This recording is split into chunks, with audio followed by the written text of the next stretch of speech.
Não conheço quem não sofra. As pessoas só tentam evitar um futuro ruim que nem aconteceu. É um paradoxo louco, ótimo para sobreviver, péssimo para viver com criatividade. Não era amor, era apego, posse, codependência. É assim que quase todo relacionamento nasce. Insegurança também? Tudo isso. Especialista em potencial e performance humana, com décadas orientando atletas de elite, executivos e gente de alta performance. Com vocês, Peter Crone. Quão difícil é criar um amor incrível num relacionamento com outra pessoa? Amor verdadeiro é abraçar todas as suas partes, até a que se sente indigna de amor. Se estou bem comigo, estendo isso aos outros. Se não, só vejo defeito nos outros. Caneta de tinta vermelha escreve em vermelho.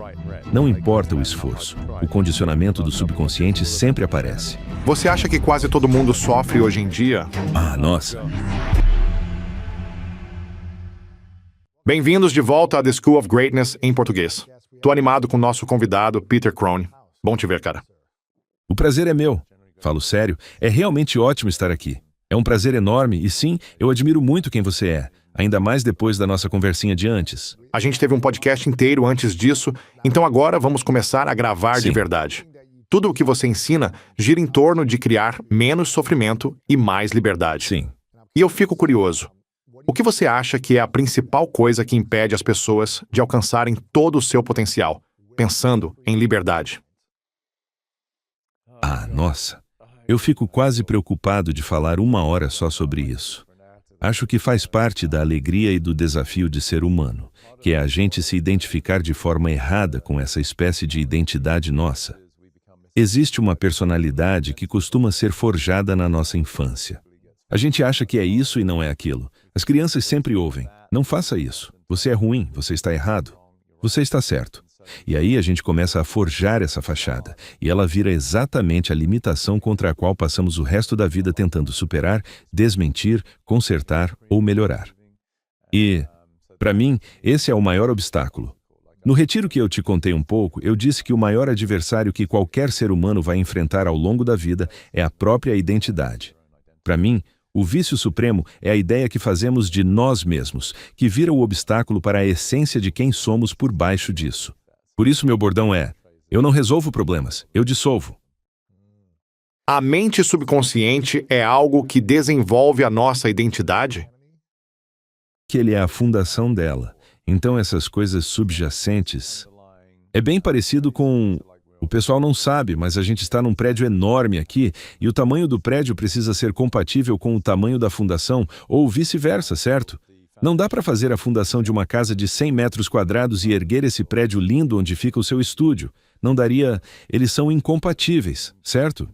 Então acho que o subconsciente cria a fundação para a personalidade que nasce dali. A gênese de quem achamos que somos é construída sobre essas ideias que Carl Jung chamaria de inconscientes sobre nós mesmos e que moldam como pensamos, sentimos, agimos e os resultados que vêm disso. Certo.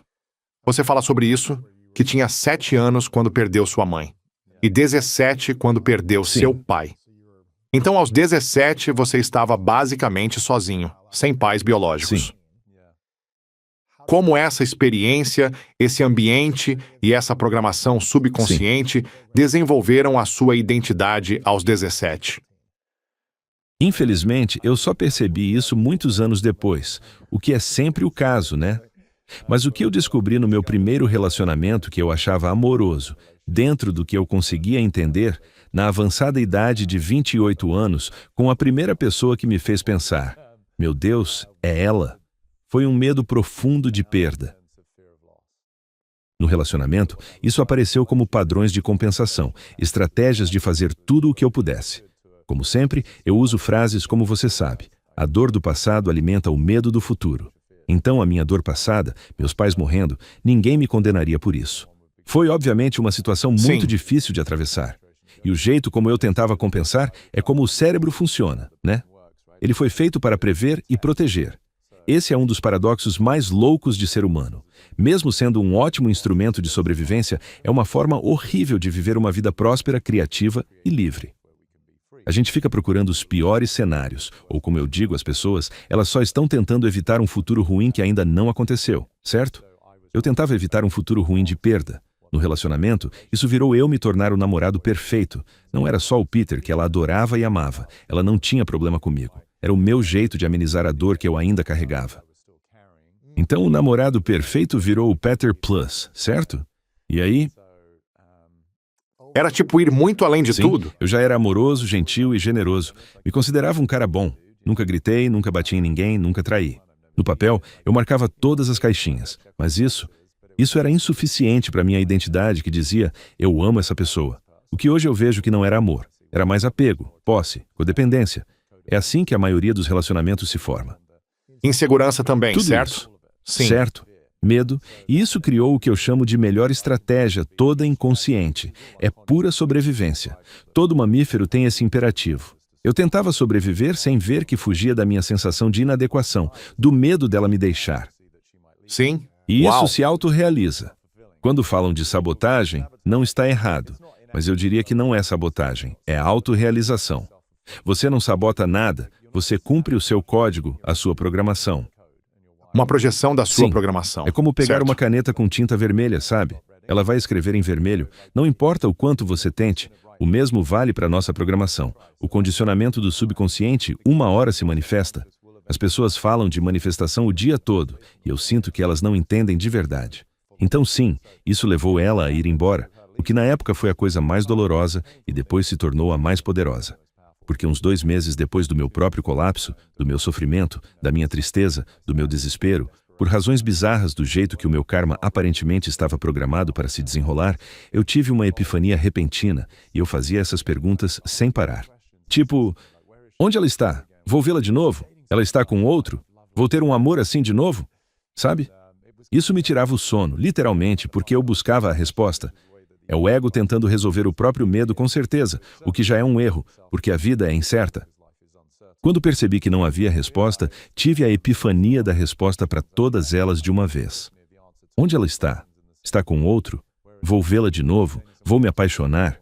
Tudo tinha a mesma resposta. Eu não sei. Não sei onde ela está. Não sei se está com alguém. Era pura verdade. E pela primeira vez eu vi que a natureza da vida é a incerteza, um conflito enorme para o ego que quer saber. E eu estava em paz com isso. Eu senti uma liberdade cascatear pelo meu corpo, em cada célula, como eu nunca tinha experimentado, e isso deu início a todo o próximo capítulo da minha carreira. Sim, Sério? fui jantar com umas pessoas. A parte mais louca, sem entrar fundo na física quântica, é que em 15 minutos, naquela época, sem denunciar minha idade, eu tinha celular, mas quase tudo era telefone fixo. Eu estava na minha mesa barata, num apartamento alugado, sem quase nada no meu nome, e o telefone tocou 15 minutos após a epifania. E era ela ligando. Eu não falava com ela havia 6 semanas. E agora ela está chorando. Isso é tipo Swingers. Já viu o filme Swingers? Acho que Tá eu bom. tenho uma interpretação Ele finalmente, diferente de tipo, ele... Swingers. Não. No filme, ele finalmente solta a garota por quem era obcecado, que já não estava com ele havia 1 ano. Aí ela liga pra ele e ele pensa, esse é o teste. Tipo, beleza, eu volto pra pessoa antiga, pro lugar antigo? Ou agora que ela me deu tudo o que eu queria, eu estou pronto pra seguir em frente? Mas quando ela te ligou, o que aconteceu? Uma infinidade de coisas passou pela minha cabeça na hora, porque eu tinha entrado numa nova dimensão. Sem querer soar poético, mas energeticamente eu era outro ser humano.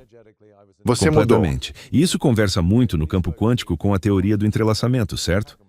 Em frações de segundo, todas aquelas bolhas estouraram e eu pensei, caramba, a vida é incerteza. Estou em paz com isso, e mesmo que não estivesse, não adianta tentar resolver. E eu tenho QI alto. Mesmo assim não vou saber, porque a vida é incerteza. Esse é o paradoxo. Fomos feitos para perpetuar nossa existência com aquele sistema operacional de sobrevivência. Mas vivemos num paradigma em que, por design, você não sabe. Mas eu quero saber. Mas você não sabe. Mas eu quero. E é por isso que as pessoas estão exaustas. Isso é medo, ansiedade e tudo que as consome. A liberdade desceu por cada célula do meu corpo. Eu quase levitava. Fui jantar naquela noite e nem sentia a calçada. Uma sensação única. Voltando à sua pergunta, em 15 minutos ela liga. Chorando, dizendo que sente muita saudade, justo o que eu queria desesperadamente 2 meses antes, porque aquela parte pequena de mim queria o reconhecimento e a validação dela. O menininho.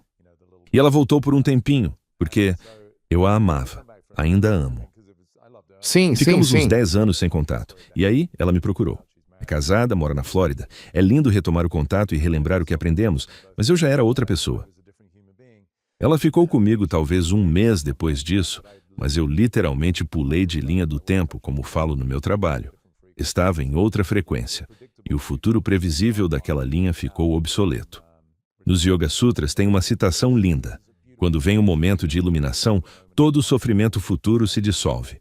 Eu pulei de linha do tempo e um novo futuro, impossível de prever antes, se abriu. E ele não incluía ela. Pelo menos não no sentido romântico. Sim, interessante. Então você tentou por um mês e viu. A gente não está Não mais de um jeito em ruim sintonia. como antes, porque na verdade... Acho que vocês nunca estiveram em sintonia. Era apego, né? Exatamente. Você tinha um apego inseguro. É difícil de ouvir, mas no retiro que fiz eu disse: a maioria de vocês está num relacionamento, mas não está em relação. Sutil, né? Vocês estão na forma. Minha namorada, meu marido, minha esposa. Mas não se relacionam de fato, então não tem relacionamento.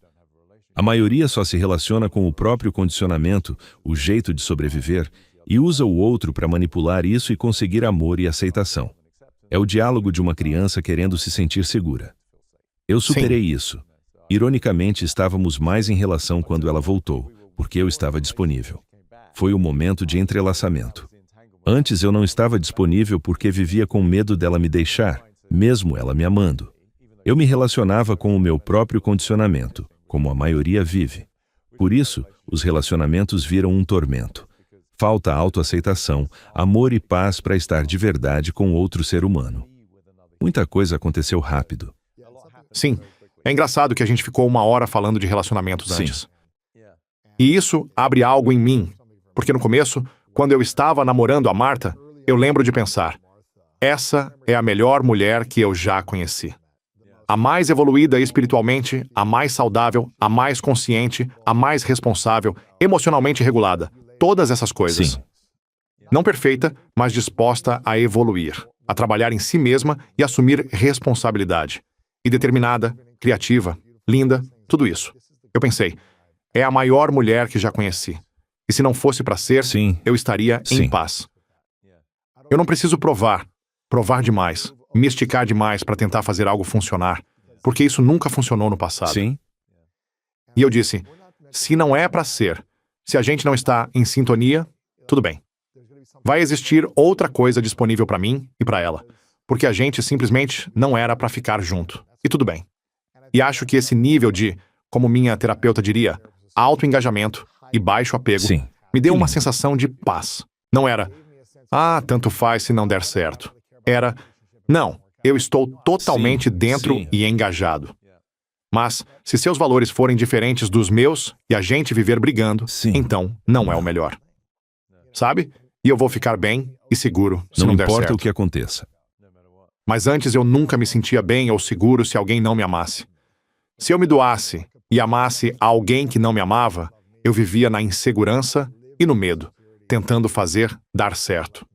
E muita gente faz isso nos relacionamentos. Acho que a maioria, e isso não é uma crítica a ninguém, é só a predisposição humana, certo? Por isso eu te reconheço como homem, pelo que você compartilhou e pelas escolhas que fez, a terapia e tudo com que se comprometeu. Isso diz muito sobre o homem que você se tornou. Então eu diria que não era que ela fosse a maior mulher que você já conheceu. Era realmente uma extensão de você no maior relacionamento que você já teve com você mesmo. Comigo mesmo? Sim. Você disse, a gente está em relacionamentos, mas não em relação. Sim. A gente está num relacionamento à forma, mas não em relação, à frequência. Sim, sim. Entendi. O que a pessoa precisa, se alguém quer criar a vida amorosa mais linda que já teve, que tipo de relacionamento essa pessoa precisa ter consigo mesma antes de criar isso com outra pessoa? Que pergunta linda. Em termos simples, é a mais profunda aceitação de si mesmo, com A maiúsculo. O amor abraça tudo. Não tem segunda intenção. Existem formas diferentes. Eu falo de masculino e feminino. O feminino é muito mais incondicional, como a criança. E parabéns de novo por ser pai. Conforme os bebês crescem e começam a tropeçar e cair, ou até fracassar na escola, ou ter o primeiro coração partido, normalmente a mãe é a primeira pessoa a quem eles recorrem, porque ela representa o amor incondicional, certo? Existe uma aceitação total de quem você é, do que você está expressando. Acho que é por isso que as mulheres são amigas incríveis, certo? Porque uma amiga pode simplesmente surtar e a outra entende, sabe? É aqui que os homens costumam ser péssimos ouvintes, né? Porque eles querem consertar. E aí, depois você vai até o pai quando criança e aí é tipo, agora você se sente acolhido, visto e ouvido. As 3 qualidades que eu digo que todo ser humano quer. E aí, o pai pode trazer a disciplina, a compreensão e a análise tipo, bom, sua filha estava andando de bicicleta pela primeira vez. Ela tem 5 anos, caiu, ficou com um dodói e está sangrando um pouquinho, um arranhão no joelho. A mãe cuida disso, limpa tudo. E aí ela vem até você e você pode voltar lá fora, dar coragem a ela e ajudar a entender a velocidade e blá blá blá, toda a parte analítica, certo? Então acho que para chegar nesse lugar, a gente precisa incorporar tanto o masculino quanto o feminino, certo? Que é ter a parte da gente que permite tudo o que a gente é. E eu sempre digo, que melhor cenário para aprender o amor e sentir o amor do que a imperfeição da nossa própria humanidade, certo? Qual humano não gosta ou não ama as partes de si que recebem elogios ou que ele sabe que são boas? Pele boa, cabelo bom, peito bom, bumbum bom, o que for, certo?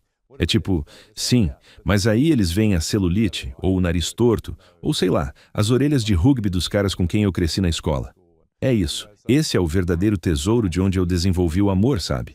E eu digo que o amor verdadeiro é aprender a abraçar todas as partes de você, inclusive a parte que se sente indigna de amor. É exatamente Esse isso. é o precursor de um grande relacionamento. Se estou bem comigo, Nossa. estendo isso aos outros. Se não estou, só vejo defeito nos outros. Então, se a gente vive num estado de vergonha, culpa ou insuficiência, quão difícil é criar um amor incrível num relacionamento com outra pessoa? Não é questão de dificuldade, é impossível. Sim, eu diria que é impossível, porque não seria amor de verdade, seria amor compensatório. Seria vício. Performático também, né? É estratégico, certo? Quer dizer, se eu estou... Sim, um amor Sim, de o que, sobrevivência. portanto, não é amor. Não me deixe, fique comigo, o que eu preciso fazer para você me amar? Ou, Sim, sei é lá. dependência. E isso é humano. E eu tenho toda a compaixão. Uma das minhas frases, ninguém pode ser cobrado por aquilo que não enxerga. Isso gera compaixão, então todo mundo. A gente Sim. podia sair agora e ver alguém fumando, certo? Com a tecnologia de hoje e os avisos nos maços há 3, 4 décadas, todo mundo sabe que fumar não é bom. Não é uma escolha sábia. Mas se a gente fosse até essa pessoa e dissesse, sabe que fumar faz mal? Você acha que ela não sabe? A vergonha e a culpa desse comentário são justamente o precursor do cigarro que ela já fuma. Por isso ajudei tanta gente com vícios de todo tipo. Eles dizem, tem um problema com bebida, ou com cocaína. E eu, não tem. E eles, como assim? Eu digo, você é craque em beber. Não é um problema, é uma solução. Você é muito bom nisso, certo? É uma O estratégia, problema mais certo? profundo, a relação que você tem consigo mesmo, fundada no ódio por si ou no eu sou ruim. Isso cria o sofrimento do qual todo mamífero tenta fugir. A gente quer... Quer criar alívio. Exatamente. E sim. esse é o seu alívio do sofrimento. Você sente que a maioria das pessoas está sofrendo no mundo hoje? Sofrimento interno. Não vindo do ambiente, ou de guerra, ou de abuso, mas sofrimento interno. Eu diria que é a prerrogativa de todo ser humano que encarnou nesta dimensão sofrer. Esse é o ponto de acesso ao porquê de estarmos aqui, nos libertar das limitações com as quais eu afirmo que chegamos. Essa é uma conversa muito mais pesada, mas sim, eu não conheço muitos humanos que não sofram. Na verdade, não conheço nenhum. Numa escala de 1 a 10, sendo 10 o mais extremo e 1 o menor, quanto sofrimento você experimenta no dia a dia? No dia a dia, eu diria menos de 1. Menos de 1, Sim. Então você tem um pouquinho de sofrimento. periodicamente. Sim. O engraçado é que gravei um documentário outro dia e alguém falava do meu trabalho e de como ele traz liberdade, amor e possibilidade, os pilares do que eu faço. É, sem soar pretensioso, uma espécie de despertar de iluminação, uma experiência de céu na terra. E ela disse, seu trabalho me tocou e as pessoas me param. Como param você dizendo, você mudou minha vida. Você salvou minha vida. São coisas muito significativas e me deixam humilde, um garoto órfão de um vilarejo na Inglaterra. E ela disse, seu trabalho pode criar uma experiência utópica para a humanidade. Como seria o mundo se a gente vivesse o céu na terra? Eu nunca tinha dado essa resposta, porque nunca me perguntaram assim. Mas eu ri e disse, isso quase soa meio chato. Não tem E desafio. eu penso, Não tem conflito. droga, estou estragando o sistema inteiro. Estou dando liberdade total para todo mundo. Então não, Sim. eu até curto isso até certo ponto agora que, claro, não é mais o evento principal da minha vida. Enquanto antes, perda, medo, inadequações, o não ser suficiente, tudo isso estava presente. E agora virou. Eu costumo dizer que essas perguntas maiores, tipo o sentido da vida, são fáceis. É o que seu cérebro foi programado para significar. Cada um vive no próprio universo, até certo ponto. Não digo que não compartilhamos o mesmo mundo objetivo, mas sempre enxergamos pela nossa lente. A gente não olha pelos olhos, olha pela perspectiva e vê o viés cognitivo da própria programação. Aí eu digo que o propósito da vida é se libertar das nossas limitações. É o Houdini cósmico definitivo. Estamos presos nas camisas de força das nossas inseguranças, inadequações e escassezes, e temos a chance de romper. Essa é a grande conquista, vencer o próprio inferno para entrar no céu. O céu é um lugar na terra, você só precisa atravessar o inferno para chegar. E então acho que a oportunidade da vida é levar o mesmo para os outros. Eu sinto que estou na estação da minha oportunidade. São tipo 3 estágios. Qual era o primeiro? A gente O se sentido. debate com isso. Isso é certo ou errado? Crenças, dogmas, as guerras religiosas que mataram milhões por algo idiota. Eu acredito neste Deus, você no outro. Então a gente te mata. Sabe, é tipo... Sim. E aí o É propósito? se libertar das limitações com as quais a gente chega. Criar liberdade, essencialmente, certo? Descobrir nossa verdadeira natureza. Namastê, o divino em mim reconhece o divino em você. Despertar, iluminação, como queira chamar, é perceber que eu sou o reino do Senhor, que o Buda é quem eu sou no meu núcleo. É esse mundo 2.0 que eu trago. A essência 2.0 de quem você é como alma se experimentando pela lente de um humano. Me confundir com o humano é sofrimento. Me reconhecer na minha essência é libertação. E aí a oportunidade é estender isso para os outros. Acho que... E essa é a estação. É mais ou menos onde nós dois estamos Sim, agora. e por isso existe tanta sintonia. Nós dois passamos pelo inferno. Muito sofrimento. A gente está aproveitando esse céu agora. Eu enfio o É dedão tão no bom, inferno cara. de vez em quando, só para conseguir me conectar com as pessoas. Beleza, mas não quero ir muito pra lá. Sim, eu não quero ficar lá, mas... Eu sinto que... Mas parece que muita gente tenta mudar a vida pela força de vontade. Sim. É tipo, beleza, eu vou me forçar a mudar hábitos ou a ter uma mentalidade positiva. Mas se você está preso a uma programação, a um subconsciente, ou a um sistema nervoso que ainda está travado num trauma passado, numa crença antiga ou numa identidade antiga, por que a força de vontade não funciona? Pergunta linda. Espero resumir isso rápido para as pessoas. A força de vontade é um aspecto do ego baseado em sobrevivência. Eu faço uma distinção. Adoro usar a linguagem para ajudar as pessoas a entender. A força de vontade se apoia na energia da força bruta. Até anatomicamente, a força 1 hora gera ácido lático. Não é um sistema de energia eficiente. Sim, não é sustentável, Exatamente. nem renovável, nem reutilizável, Não, né? você entra em colapso. Sim. É o que acontece quando vem do ego. Você bate a cabeça na parede, trabalha num emprego que não ama, está num relacionamento e dane-se, né? E aí, o segundo é o poder. Como eu sempre digo, com os meus atletas, área em que sei que você tem muita bagagem, eu peço que eles digam, eu ajo na força e quero que eles sintam isso. Como é que isso soa? Se você compete no seu esporte vindo de um lugar de força bruta, descreve isso. Eles dizem, me sinto tenso, estou forçando muito. Não estou em fluxo, blá blá blá, e estou tentando fazer as coisas acontecerem. E aí eu digo, você é poderoso. E eles, uau, eu me sinto tão em paz, certo? Essas são as distinções. Mas, para responder direto por que não funciona, eu digo, você pode usar a força para sobrepor temporariamente os hábitos, certo? É só isso que a força faz, a força de vontade. Você se inspira em alguém, procura um coach, fala com um terapeuta, vê algo na TV, ouve os seus programas inspiradores e pensa, quer saber? Esse é o meu mês, vou entrar em forma. Até no começo do ano, né? Aquele equívoco de que janeiro é a hora disso. É tudo inventado, é ridículo, mas a maioria cancela a matrícula em fevereiro. As estatísticas falam por si. Então você pode usar a força para sobrepor um hábito temporariamente, mas você nunca vai violar a identidade. E quando as pessoas entendem isso, essa é a profecia autorrealizável da sua própria programação. Então, como a gente muda o eu antigo, a identidade antiga que, estrategicamente, nos ajudou a chegar onde estamos, nos ajudou a sobreviver. Sim, Essas estratégias serviram de certas formas para sobrevivermos e chegarmos a um certo nível. Aí, 1 hora, todos nós descobrimos. Beleza, esse nível tem limites. Então, como transformar uma identidade antiga numa nova, se não é pela força de vontade? uma palavra, morte.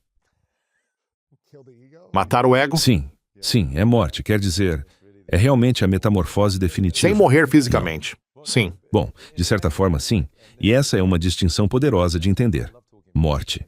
Eu adoro falar sobre morte, estudei bastante as filosofias orientais, existem os livros chamados Upanishads, uma destilação oral ao longo de gerações, os oradores, os gurus, passavam adiante pela palavra falada essas distinções poderosas. Então existe esse conjunto de livros chamado Upanishads, e tem um chamado Katha, K-A-T-H-A, se alguém quiser ler, em que um menininho vai conversar com o Deus da morte para descobrir o que é essa coisa. E ele fala que a única forma de se libertar da morte é morrer para a própria ideia de morte. E, de novo, fica poético, mas eu diria que a natureza eterna é quem nós somos. A forma vem e vai. A gente conversou por 1h30 antes, o que é lindo, e talvez 20 minutos no ar. Mas nesse período a gente já não é a mesma pessoa física, porque milhões de células estão morrendo. E na medida em que nossas células conseguem se replicar sem nenhum tipo de comprometimento, a gente se mantém jovem. É todo o universo da longevidade, certo? Tipo os telômeros e a replicação celular de verdade. Se você entende isso, é sem o contexto de que temos um arco de existência. Se isso não existisse, os telômeros, ou seja lá o que for esse gatilho para a gente eventualmente deixar este paradigma, então a replicação celular significaria viver para sempre, certo? É nisso que os especialistas em longevidade tentam entrar. Curiosamente, é o que acontece com a célula cancerígena. Ela se replica perfeitamente e toma conta. A gente pode entrar nisso, mas células nesse estado vivem num ambiente hostil. Fisiologicamente, a expressão máxima de sobrevivência é uma célula que diz: vou embora daqui, preciso seguir meu caminho. Não é diferente de uma criança que foge de casa num ambiente hostil. Mas, voltando à morte, eu falo da morte da identidade que é baseada na linguagem. É a morte da ideia de si mesmo. O único jeito de continuar vivo de verdade é morrer sempre para as versões anteriores de você. Superar a identidade é... Como a gente faz isso? Passo 1.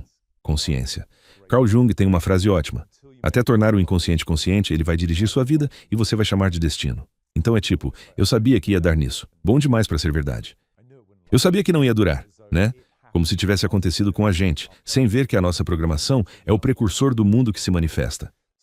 Sem culpa, como eu disse, ninguém é cobrado pelo que não enxerga. Isso gera compaixão. É tipo, por causa do meu condicionamento, eu penso, sinto, ajo e crio a vida, que agora é o que eu vejo na tela e que eu tento ajustar, sem perceber que a sala de projeção está atrás de mim e que o filme de 35mm é o meu subconsciente, que molda o jeito como eu vejo as coisas. Então... Baseado na programação que eu tive a vida inteira. E até antes disso. Sim. Eu acredito que a gente chega com essas limitações. Então, é pela consciência. São 2 blocos no meu trabalho. Consciência, tornar o inconsciente consciente e perceber. Meu Deus, por 30 anos achei que não era suficiente porque meu irmão era melhor atleta. Minha irmã era melhor nos estudos e eu via que eles recebiam a atenção e eu me sentia menor. E esse menor moldou meus padrões de compensação ou minha resignação. É fascinante. No ego, comecei meu trabalho com 10 prisões primais em que a gente não é algo, não sou suficiente, não sou amado, não estou seguro, não sou digno. Quando não somos algo positivo, a compensação é fazer mais daquilo. Se eu não sou amado, o que eu faço? Tento me tornar amável. Mas existe um lado sombra que entrou no meu trabalho talvez 1 década atrás, quando eu pensei: como assim eu falo com milhares de pessoas e algumas das condições delas parecem muito mais macabras, sombrias e destrutivas? E eu percebi que existe uma afirmação em que eu sou algo negativo. Então a antítese do eu não sou bom o suficiente, que levaria à compensação do perfeccionismo, de agradar os outros, de trabalhar demais, o cara que tem a sala da esquina e é executivo do alto escalão, mas ainda flerta com pornografia ou drogas, ou está no 2º casamento, infeliz e com ansiedade. O lado mais sombrio é eu sou ruim, e quando a gente é algo negativo, isso se autorrealiza. Então a gente tem que trazer esses códigos do inconsciente para o consciente. O 2º passo é investigar a validade daquilo. É verdade? Essa é a parte proprietária do meu trabalho. Se eu abrir o Louis ao meio, eu pergunto: é verdade que você não é bom o suficiente? Nascido em Ohio, vou achar uma etiqueta dizendo: Louis, nascido em Ohio, não sou bom o suficiente? Não, você ri. Claro que não vai achar, mas isso é a realidade. Mas é uma crença. Eu posso ter acreditado nisso por muito tempo, que não sou amável ou que sou um menino ruim. Sim, e isso moldou as suas escolhas. Você obviamente pegou a rota da compensação estratégica, o sucesso, a alegria, o trabalho, a esposa linda, os filhos, o que você criou aqui que é fenomenal. Mesmo assim, depois de conversar 90 minutos com você, sei que fez tanto trabalho interno que talvez esteja como eu, no nível de 0 a 1 de sofrimento. e que tenha um pico ocasional de... Mas por anos, isso vinha de um lugar de provar que eu sou suficiente. Então, vou realizar, conquistar, Sim. vencer, construir, tudo baseado em não me sentir bom o bastante. Mas depois de 7, 8, 10 anos assim, e ainda nunca ser suficiente, eu pensei... E aí veio um momento de consciência, tipo, beleza, não importa quanto dinheiro, ou sucesso, ou o que for eu tenha, eu ainda não me sinto bom o suficiente. E ainda tenho raiva, ressentimento, fúria dentro de lindo, mim. cara. Por quê? Sim. Sabe? Então sim, a estratégia funcionou para conquistar coisas, mas não me ajudou a sentir paz. Não. E no fim do dia, tudo o que a gente quer é sentir que somos suficientes, que somos amáveis e ter paz por dentro. Isso não quer dizer que não teremos desafios e coisas para superar, mas... No nível emocional, psicológico e de identidade, somos suficientes? E eu não senti isso por muito tempo, até uns 30 anos. Sim, um período de transição pelo qual todos passamos, o retorno de Saturno, sem entrar na astrologia. Adoro que você enxergou isso. Isso é trazer o inconsciente para o consciente e investigar a validade de tudo pelos seus recursos, pela meditação e perceber. Espera, eu estou tentando isso. É a definição de vício. Nunca é suficiente algo que quase funciona. Sim. É o fantasma faminto. Se você é guiado pelo não sou suficiente e cria padrões de provar mais, trabalhar mais, você é guiado por algo que não se sacia. Isso é vício. O vício supremo é a ideia de nós mesmos. Por isso nunca... Eu trabalho com mais de 20 bilionários. Você pode achar que são bem-sucedidos, mas não são. Para mim, o verdadeiro sucesso é o que você disse. Paz. Estar bem com o que vier, não ficar à mercê da vida. Isso me lembra uma das minhas frases favoritas. Krishnamurti foi um dos meus primeiros professores, já morto, mas pelos escritos dele, perguntavam muito a ele: como você está sempre em paz? Você parece indiferente à vida. Ele fazia satsangs no ashram dele, as pessoas vinham sentar e ele dizia: esse é o meu segredo. Eu não me importo com o que acontece. O que tiver que acontecer, vai acontecer. E isso é paz. E eu não preciso ficar apegado a uma expectativa do que eu quero que aconteça, do que aconteceu ou não aconteceu, nem ressentido por não ter conseguido algo que outra pessoa conseguiu. Porque as pessoas, porque a gente é tão condicionado a reagir a tudo, Literalmente a tudo. tudo sim. na vida, em vez de ficar bem com o que quer que aconteça, mesmo que seja pela lente de uma coisa horrenda. Sim. Ou da sua interpretação de que aquilo é uma coisa horrenda ou ruim. Sim. Por que tanta gente reage a partir desse lugar em vez de estar em paz com o que é? Porque essa é a oportunidade do jogo. Uma das minhas frases favoritas, a mais compartilhada, é: a vida vai te apresentar pessoas e circunstâncias para revelar onde você não é livre. É por isso que a gente está aqui. Isso é tão verdade. E é por isso... Nossa, cara. Isso não é muito poderoso? verdade. Quer dizer, onde na sua vida hoje a vida revelou onde você não é livre. Faz um tempo. Logo depois do retiro é meio engraçado. A gente falava disso antes e eu sempre gosto de compartilhar. Sou um livro aberto, não tenho nada para esconder. E durante o retiro, no segundo dia, um cara se levanta e compartilha. Eu só quero apontar quem é esse cara no palco. Acho que muitos de vocês não percebem. Todos eles estavam ali. Voaram do mundo inteiro. Gastaram um dinheiro que provavelmente juntaram com dificuldade, de formas que mostram o compromisso deles com o trabalho, e isso significa muito para mim. Acho que você já viveu isso. Por mais que a minha estrela tenha subido, na mesma medida subiu a minha humildade. Eu fui para o outro lado. Eu era mais arrogante quando era inseguro. Hoje eu fico lisonjeado quando alguém me para e diz obrigado. Eu estava no palco, nunca tinha falado com esse cara. Ele era do meu mastermind. E ele disse: não sei se vocês entendem. Ele disse: eu trabalho com finanças, eu fiz as contas. Quero que todos percebam o quanto esse cara se importa, porque ele está entregando o coração e a alma ajudando vocês a transformar vidas ao vivo no palco, sustentando o espaço para pessoas que sofreram abuso, apanharam, foram violentadas, com todo o cuidado do mundo. E ele está perdendo dinheiro com este evento. E eu simplesmente comecei a chorar. Então eu diria que existe um componente, e tenho certeza de que você se identifica com isso como líder, que eu não sou particularmente religioso. Acho que isso faz parte da sua história, e eu adoro tirar princípios de dogmas poderosos, de histórias e de grandes líderes que vieram antes de nós. E eu amo a frase que Jesus disse: perdoai-os, Senhor, eles não sabem o que fazem. Então às vezes eu percebo que tenho um dom que eu nem consigo explicar, mas sou grato por ele. Me sinto o homem mais sortudo do mundo por poder fazer o que faço. Mas às vezes as pessoas não conseguem ver o que eu vejo. Tem aquela frase: o talento acerta um alvo que ninguém acerta. O gênio acerta um alvo que ninguém enxerga. E isso é Qual o alvo que está tentando acertar?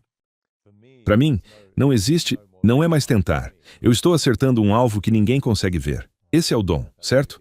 As pessoas perguntam: como você muda a vida de alguém tão rápido, de alguém que nunca viu? A pessoa se levanta ao vivo, fala de um transtorno alimentar que começou com abuso sexual e agora está blá, blá, blá. Esse é o seu dom. Sim. Sim. Mas o que eu percebo é que ainda existe a parte humana de mim que eu amo. E às vezes, por esse motivo, eu não sou visto de um jeito que... E aí... Porque as pessoas não conseguem enxergar. Elas Quer dizer, apreciam. elas veem, mas não entendem. Quantas pessoas amam você? Milhões? Sim. Milhões? Sim. E agora eu começo a alcançar números parecidos e... Então você não se sente visto, mesmo impactando tantas pessoas. Às vezes, mas eu sinto sim. Quando ele se levantou, ele viu você.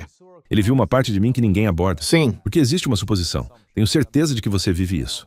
Talvez no começo fosse mais forte, Sim. o Lewis House está bem. Ele tem muito dinheiro. E vem essa Sim. suposição. Ele não tem problemas, sei lá. Exatamente. E isso me atingiu de um jeito que... Sim. Cara, é como se o menininho tivesse saído de dentro de Sim. você. Por um minuto, em vez de eu carregar o mundo, o que é uma honra.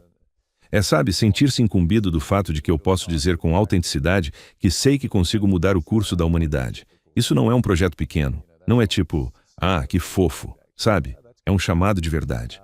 Mas aí ver, uau, um homem se levantou e me acolheu. E isso obviamente te emociona. Dá pra ver, certo? Isso é muito Sim, bonito. Emociona. Emociona porque quando você saiu, a gente conversava havia 90 minutos. E eu penso na minha esposa. Você foi ao banheiro antes de a gente entrar aqui. Eu olhei as mensagens e ela tinha me escrito. Ela faz coisas lindas assim. Aquilo que você disse. Todos queremos ser acolhidos, vistos e ouvidos. E ela me escreveu. Muito obrigada pela vida que você nos deu. E é E isso comigo seria choradeira, não? Quando você falou do cara, eu pensei naquela mensagem Sim. por um momento e fiquei emocionado. Porque penso, Cara, isso é lindo. é isso que eu sempre quis num relacionamento e nunca tive.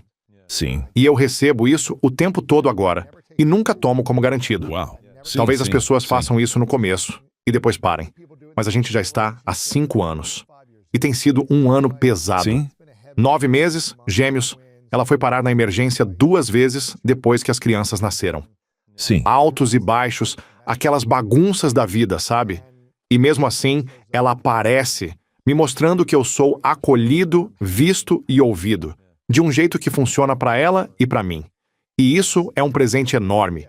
E de novo, como você disse, não é muita gente que faz isso na minha vida. Até a minha mãe fica meio... O que você dá pro cara que pode comprar tudo sozinho? Certo. O Lewis não precisa de Exatamente. nada, né? E é como você disse. Como líderes, a gente provê para muita gente. Família íntima, família estendida, amigos, comunidades. A gente está sempre dando. Sim. E é uma bênção e um presente estar numa posição de poder dar para tanta gente. É uma honra e uma alegria incríveis. Existe tanta coisa boa em dar, certo? Mas às vezes, nessa posição, todo mundo pode simplesmente pensar: essa pessoa já resolveu tudo, ou está tudo bem, Sim. ou ela não precisa de reconhecimento. Mas é igualmente fortalecedor e importante receber isso quando você está dando tanto. Assim como para a pessoa que talvez esteja só começando na carreira e também precisa ser reconhecida. Certo? Acho que ainda mais. E é por isso que talvez pareça estranho eu dizer que te amo. Sabe, me lembra o Paul Rudd e o Jason Segel. Acho que é isso em Eu Te Amo, cara. Aquele filme. É tão bonito. Você olha o arco da relação deles que eles capturam tão bem. E existe aquela camaradagem em que eu sinto que encontrei um irmão, de certa forma. E eu amo que isso te tocou, sabe? Porque assim eu chego mais perto de você. É fácil a gente andar por aí com o nosso embaixador. É como as pessoas num primeiro encontro. A melhor roupa, o perfume favorito, coisas que normalmente você não faz. Você leva alguém para casa e ela Sim. está mais arrumada do que esteve em meses, porque você tenta impressionar. E uma hora volta aos velhos hábitos, o que é bem mais bonito porque é você. Não que a gente não tenha o que melhorar nessas áreas, mas é autêntico, né? E hoje os estudos dizem que a expressão mais alta da experiência humana, muito além do amor, é a autenticidade. Sim. E quando eu desabei ali no palco, claro, as pessoas ali me adoram. Quer dizer, eu tenho um livro que é tipo um calhamaço com milhares de polaroids que as pessoas tiraram nos meus eventos ao vivo e retiros. E elas escrevem as coisas mais... Que legal. Que lembrança, né? Eu estava folheando Incrível. aquelas páginas com lágrimas com gente que veio Uau. de todos os cantos do planeta e... Então tem infinitas? Não é o fantasma faminto da minha própria necessidade de aprovação. Não é isso. Eu sei que sou amado e reverenciado. Eu fiz um podcast hoje e o cara que estava apresentando disse a coisa mais fofa. Ele disse: sabe, quando eu falo às pessoas, tem o Peter Crone no programa hoje, eu recebo uma de duas respostas. Ou, eu amo pra caramba esse cara. Ou então, quem é esse? Essa é uma boa amostragem, né? Não é tipo, Sim, sim. ah, ele é um babaca, Sim, sim, odeio sim. ele. Eu falei, com essas duas eu lido. Ele disse, minha namorada falou a coisa mais fofa. Conhecer o Peter Crone é amá-lo. Isso me tocou muito, e eu nem sei quem é essa pessoa. Voltando à sua pergunta, onde eu ainda não estou totalmente livre é com as pessoas mais significativas. Por isso, o que você compartilhou me tocou. Porque a sua esposa, que eu fico tão feliz que você encontrou, com base no que você gentilmente compartilhou sobre relacionamentos anteriores, em que temos muita sintonia, o fato de ela ver você, entender você, acho que é o presente mais valioso que ela pode. Especialmente para um homem da sua estatura. E eu É entendo. incrível, cara. A gente não precisa de muito. Quer dizer, a gente precisa de muito, mas não Sim, precisa de muito, sim. sabe?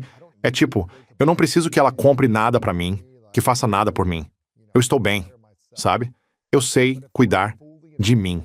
Mas se você está totalmente investido num relacionamento, Sim. totalmente em relação consigo mesmo e depois com outra pessoa, você comprometeu sua vida com ela? O que foi o que eu fiz? Isso é realmente a única coisa de que eu preciso. Sabe, tipo, honestidade, lealdade, valores em comum e ser visto, acolhido e ouvido.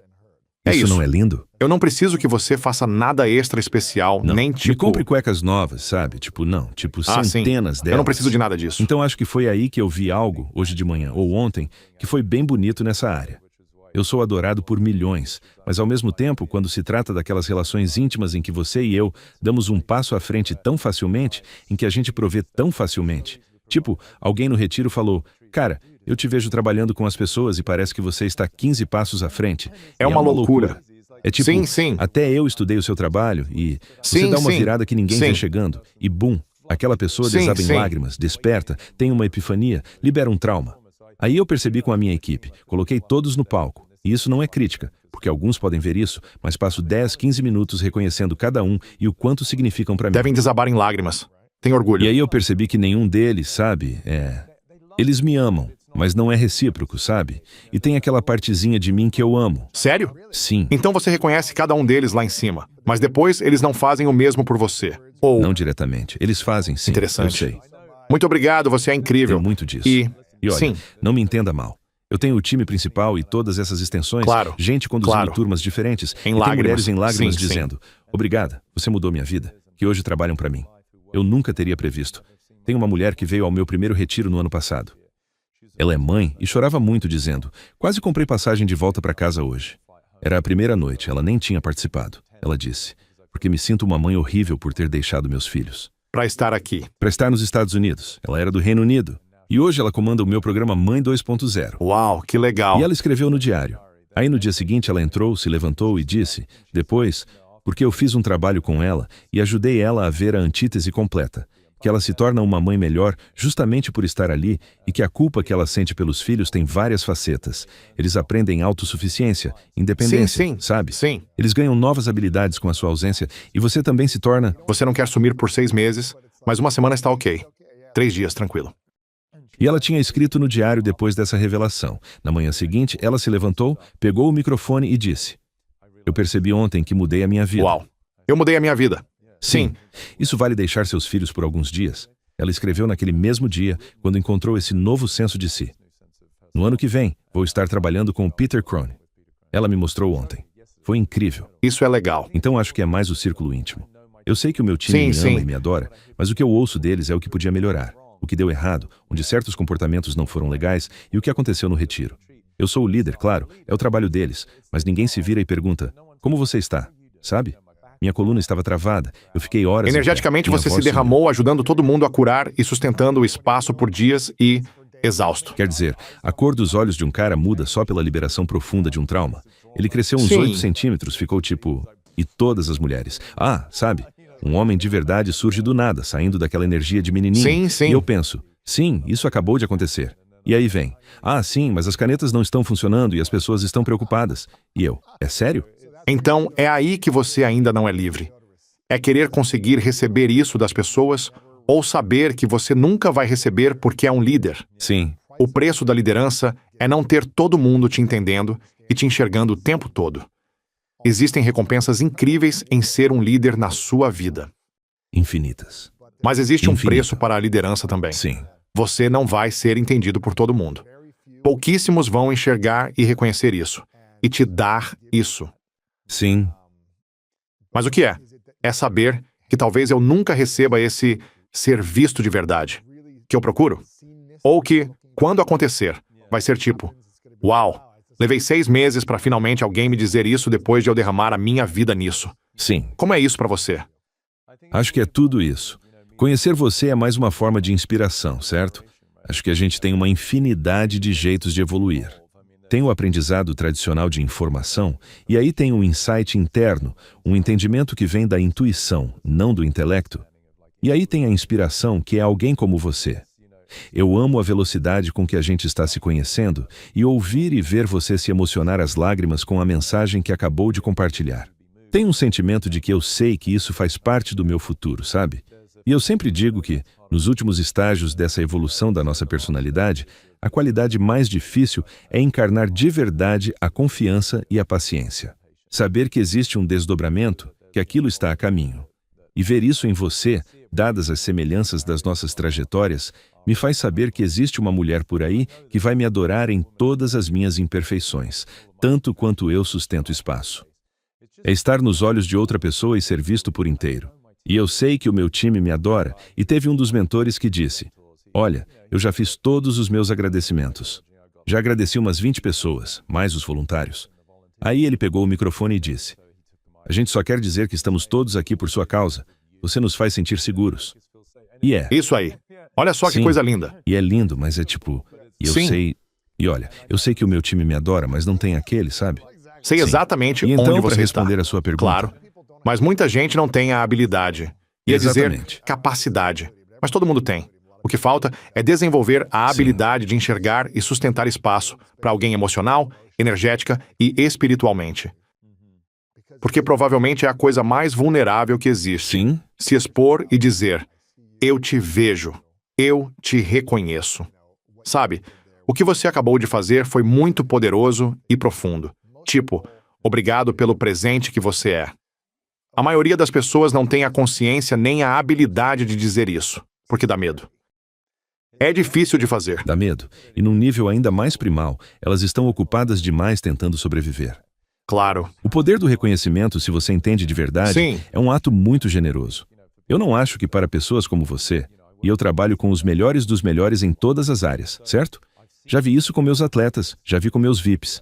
Existe essa suposição de que eles simplesmente estão bem, certo? Como você disse antes. E ainda assim existe aquela inocência de criança, seja por um trauma não resolvido ou só porque a gente carrega isso. Você não esquece o que passou, mesmo tendo transcendido ou integrado aquilo. Sim, sim. E é aí que eu sinto que a capacidade de reconhecer diz muito sobre o trabalho interno da pessoa, sobre ela ter transcendido a própria necessidade de reconhecimento ou de sobrevivência. Sim. E não é muita gente que chegou nisso, certo? Não é que eu sinta falta, é só que é gostoso para mim também. As pessoas vêm com todo tipo de pergunta e aflição, e eu amo isso. Me sinto privilegiado por sustentar esse espaço e até pessoas que... E servir. Sim, E sim. servir. E pessoas tipo... Tive um evento ao vivo meses atrás. É um público predominantemente feminino, por vários motivos. O arquétipo feminino é um pouco mais evoluído e intuitivo. Elas entendem esse trabalho e querem ser as cuidadoras. Querem compreender. Os homens estão ocupados demais conquistando e sobrevivendo. Amam desafios e estão no mundo lá fora. As mulheres estão mais no trabalho interno. E 3 mulheres se levantaram no meu evento e cada conversa foi crescendo em vulnerabilidade. A primeira se levantou e foi muito profundo. Ela falou de não ter ciclo menstrual havia 20 anos e de como isso obviamente gerou tanta dúvida e julgamento. E aquilo tinha nascido de um transtorno alimentar que ela desenvolveu porque viu uma vez num programa de TV mulheres com transtornos alimentares recebendo atenção. Ela pensou, se eu parar de comer, ganho a atenção da minha mãe, que não a enxergava. Uau. Mas antes disso já tinha havido abuso sexual. É coisa pesada na frente de uma plateia. E aí outra mulher compartilha sobre relacionamentos e amor, sobre a devastação de achar que estava apaixonada por alguém e blá blá blá. E aí a última mulher se levantou e disse, Eu tenho dificuldade com orgasmos. E isso é realmente... De ter orgasmos? De ter. Ela não consegue tê-los. E isso afeta meus relacionamentos porque meus namorados se sentem inadequados por eu não ter orgasmo vaginal. E aí, ela se abriu. Acho que muito disso está ligado ao fato de eu ter herpes. A vergonha dizer, que vem com isso. A vergonha? Sim, sim. A culpa. E o que eu desempacotei foi uma dessas prisões primais, que tem algo errado com ela. Preencha a lacuna. Quem está ouvindo agora tem a sua versão. Pode não ter herpes, mas está acima do peso. Tem celulite, acne, entradas no cabelo. Foram abandonados, sofreram abuso, sofreram bullying. Mas a história fundamental é: sou inadequado, tem algo errado comigo. E aí, a gente compensa, se esconde, prova, desmente. E aí, no fim, uma terapeuta licenciada tradicional, veio até mim e disse: eu nunca vi ninguém sustentar espaço para um grupo tão grande e para 3 mulheres compartilharem as histórias mais vulneráveis, e você fez isso com uma elegância refinada. Ela disse: é inspirador para quem tem consultório. E isso foi uma forma de reconhecimento que enche o meu balde. É como um obrigado. E aí... Alguém que sabe o quanto isso é difícil de fazer, que também é da área. Sim, isso aparece e eu estou aberto a receber. E cabe a nós, você e eu, compartilhar vulnerabilidade. Voltando àquela frase, a gente acerta alvos por talento, mas também acerta alvos que ninguém vê. É a capacidade de reconhecer, de enxergar, de estar 15 passos à frente. Por isso sou grato. Sim. E vale o perdoai-os, Senhor, eles não sabem o que fazem. Eu até conversei com os nossos amigos de IA por aí, perguntando: o que é isso? Adoro dissecar. O que eu estou deixando passar ou o que eu... E ele disse que é como um pianista de concerto que praticou por 30 anos e depois não tem ninguém que consiga tocar música tão bonita pra ele. Sabe? E é tipo... Sim. É como se ninguém conseguisse fazer o que ele quer que façam. E não é culpa deles, é só onde estão. Você vai passar por isso na sua linda jornada como pai. Vai enxergar o potencial. E nós dois já Sim. caímos naquela armadilha da namorada em quem a gente via potencial e queria conduzir. Foi a minha vida. Sim. A minha ferida por 20 anos. E eu repetia isso com mulheres diferentes. Sim, sim. Então é conseguir ter essa humildade e também, até certo ponto, compartilhar as nossas necessidades, certo? O que parece que você fez muito bem com a Marta. O que nós dois queremos, em que valores estamos alinhados, mas onde eu posso mostrar vulnerabilidade sobre o que eu preciso. Sabe, acho que a gente fica tão autossuficiente que isso quase vira a nossa ruína, certo? No começo do meu relacionamento com a Marta, já falei isso várias vezes aqui, ela me fez aquela velha pergunta: quais são as suas prioridades? Toda mulher pergunta pro cara em algum momento: ei, quais são as suas prioridades na vida? E neste relacionamento? E eu disse pra ela: você tem certeza de que quer a verdade? Porque se eu contar a verdade honesta, você não vai querer ficar comigo, ou vai ficar chateada, ou vai chorar, porque foi isso que aconteceu comigo no passado. Sim. Nenhuma mulher quis ouvir o que eu tinha a dizer, ou elas se magoavam com aquilo. Sim. Ou ficavam sobrecarregadas, provavelmente. Né? Sim. Aí ela ficou preocupada. Como assim? O que vai acontecer? O que você... É alguma coisa sombria? Não. Eu tenho 6 mortos no meu porão. Exatamente. Mas eu falei, as minhas prioridades... Quando eu digo para as pessoas, soa muito egoísta. Acho que você não vai querer ficar comigo depois disso. Eu já estava ficando triste antes de falar, porque pensava, cara, foram meses ótimos, mas acho que acabou. E ela, não, Bom, eu quero coragem. ouvir. Vamos. Sabe? Eu disse, beleza, a minha prioridade número 1 no nosso relacionamento nunca vai ser você. E eu não conheço nenhuma mulher que queira ouvir do homem com quem ela está que ela não é a número 1. Sim, sim. E eu disse, a minha prioridade número 1 vai ser sempre a minha saúde. Física, emocional, espiritual, psicológica. Quero ter saúde ótima para servir a minha prioridade número 2, que também não é você. E nenhuma mulher quer ficar fora do primeiro ou do segundo Eu lugar. adoro isso, certo. E eu disse, a minha prioridade número 2, ao menos nesta fase da vida, Certo. é a minha missão. O que acredito ser o meu propósito, a minha missão de Deus, o meu chamado, impactar a humanidade do jeito que eu faço. Sim. E não sei por quanto tempo vou ser movido por isso. Talvez 1 ano, talvez 20, não sei. Mas essa é a missão atual. E se eu sentir que estão me puxando para longe dela, vou ficar ressentido e infeliz. E não vou dar o meu melhor para a prioridade número 3, que é o meu relacionamento íntimo com você, se a gente escolher ficar junto. Certo. E eu disse, se você conseguir aceitar que a minha prioridade é garantir que eu esteja saudável como ser humano, física, espiritual, emocional e psicologicamente, que eu só me dê tempo para ser saudável, Sim. E se você aceitar que sou movido a servir a humanidade do jeito único que faço e não tentar me puxar para longe disso, você vai se sentir a prioridade número 1 da minha vida. Vai se sentir número 1, porque vou Sim. sempre tentar estar no meu melhor, saudável emocionalmente. Eu vou estar presente com você. Vou me doar a você em abundância. Quando eu estiver com você, vai se sentir amada, vista, acolhida e ouvida.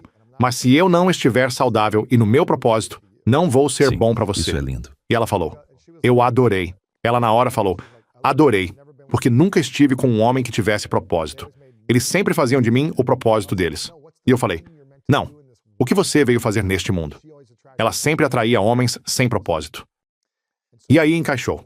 Eu falei, beleza, desde que você aceite Sim, isso. sim. E de novo, não significa que você é a última da fila. Não, Eu te não. dou a minha vida. Eu me comprometo com você por inteiro. Sim. Mas só não me puxe pra longe da minha missão e me deixe treinar, sabe? É isso. É tão bonito, e não quero parecer que estamos começando um romance de amigos, mas estou muito feliz por essa conversa e por termos nos conectado assim. Mas é raro para mim ouvir outro homem, e não digo isso de forma superior, e me inspirar a ponto de pensar, vou pegar isso emprestado. E é lindo como isso se relaciona com o que eu ensino. Saúde, riqueza e relacionamentos. Nessa ordem, que é o que você acabou de dizer. Saúde, missão, riqueza. E riqueza em todas as áreas como a sua contribuição para a sociedade. E aí os relacionamentos. Na ausência disso, se você não é saudável e não está no seu propósito, você não tem uma parceira, tem uma mãe. Exato. E Ou aí um o pai, fato... o que for sim. Sim, é. E você fica dependente de outra pessoa. É como ser codependente De tudo. dela. De ela prover pra você sobreviver. Sim. Não, é lindo. E eu agradeço muito você ter compartilhado isso. Me dá um ótimo contexto e esperança. Não que eu estivesse sem ela, mas dado o meu histórico, e eu tive as parceiras mais lindas, sou muito grato. Mas aí... Sim, eu não culpo nenhuma das pessoas com quem estive. Mas eu escolhia parceiras que precisavam sentir que eram a número 1 o tempo todo. 24 horas por dia. Não importava o quê. Qualquer tipo de colapso, mesmo a menor coisinha, eu precisava estar lá. Senão, eu não as amava. Se você escutar o que acabou de dizer, olhando a energia daquilo, é bem interessante porque, especialmente agora como pai, essa é a experiência da criança. Elas param tudo. Elas são a número 1 Sim. agora. Sim. Pelo que você Sim. contou, talvez a Marta entre e esse seja mais o papel dela. Mas até você, se estiver ali e a criança blá blá blá, você sabe Eu vou que... estar lá. Bum. Sim, eu estou E lá. então essa energia, se essa é a... Mas elas são crianças.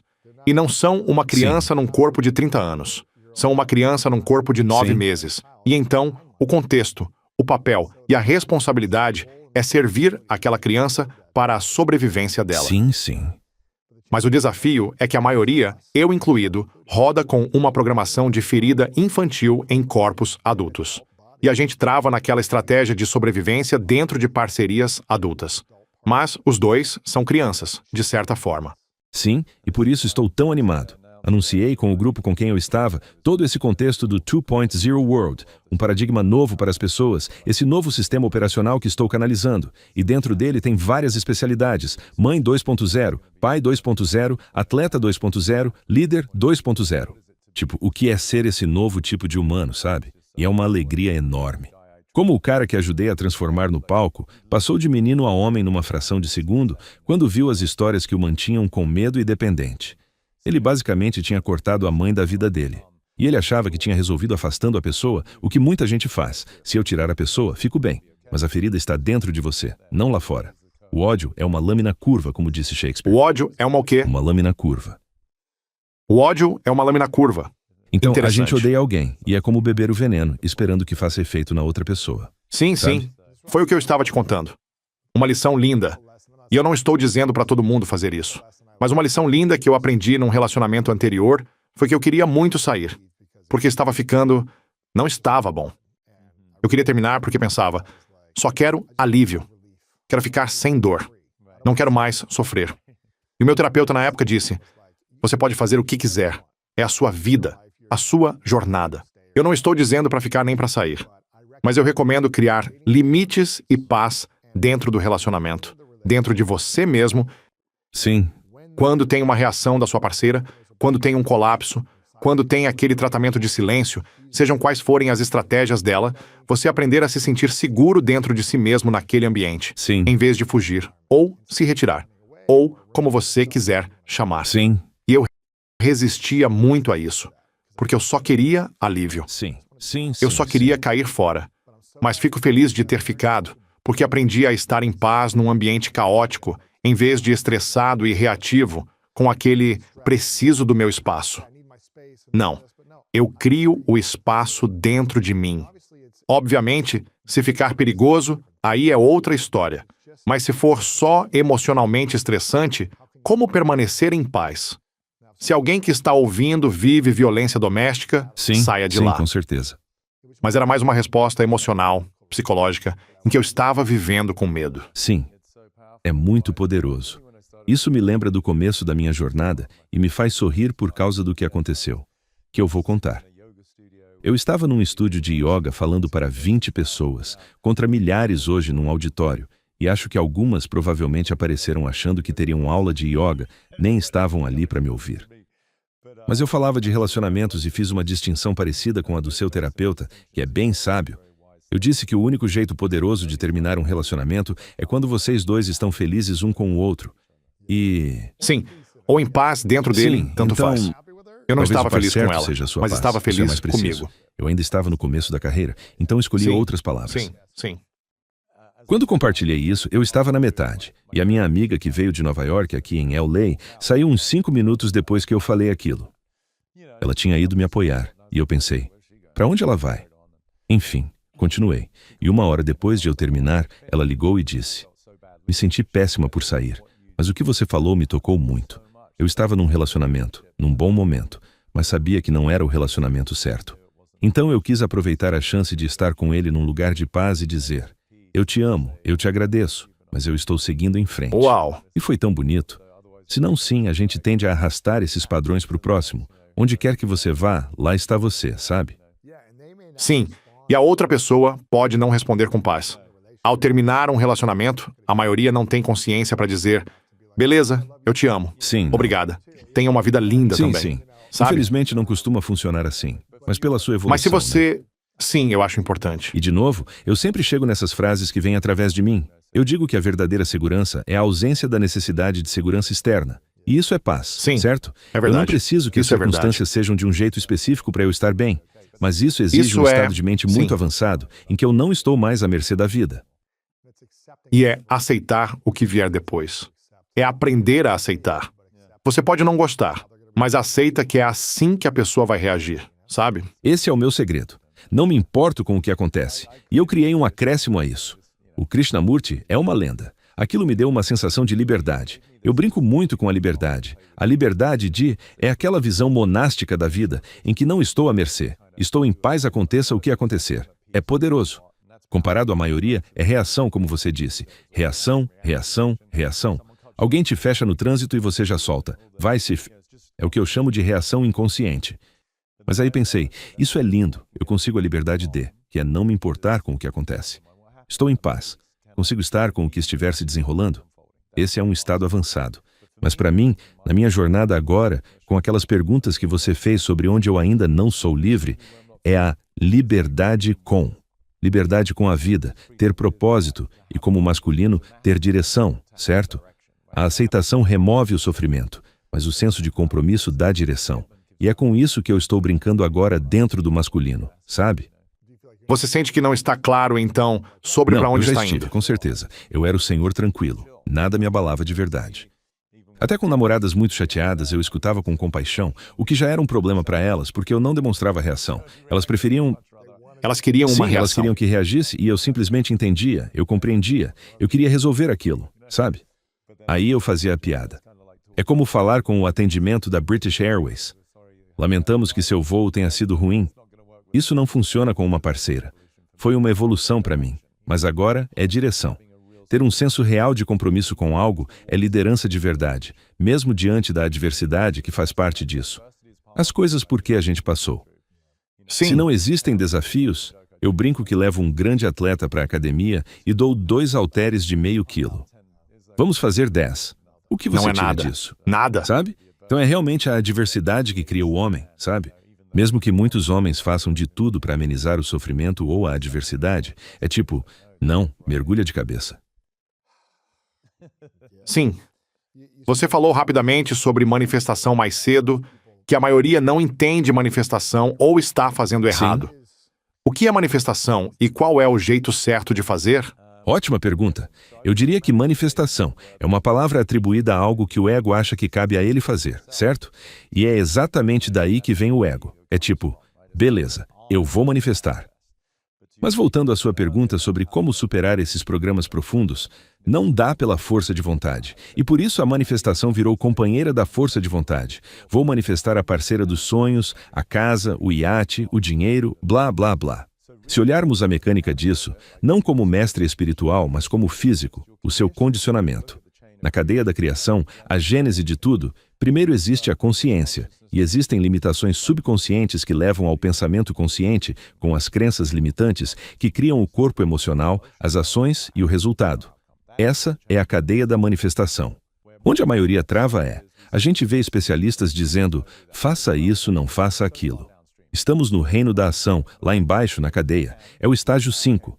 Você até consegue com força de vontade. O médico falou, para de comer hambúrguer, e o colesterol cai. Mas nunca vai sustentar isso porque não dá para violar a identidade que está lá em cima, no subconsciente. Ou você sempre vai recair na sua programação. Certo. Não dá para violar. Então você até consegue resultados, mas uma hora recai na programação. Você se apaixona Sim. e ganha todo um entusiasmo novo pela vida. Pensa, é agora? Ou é o ano novo e eu vou conseguir, seja lá o que for.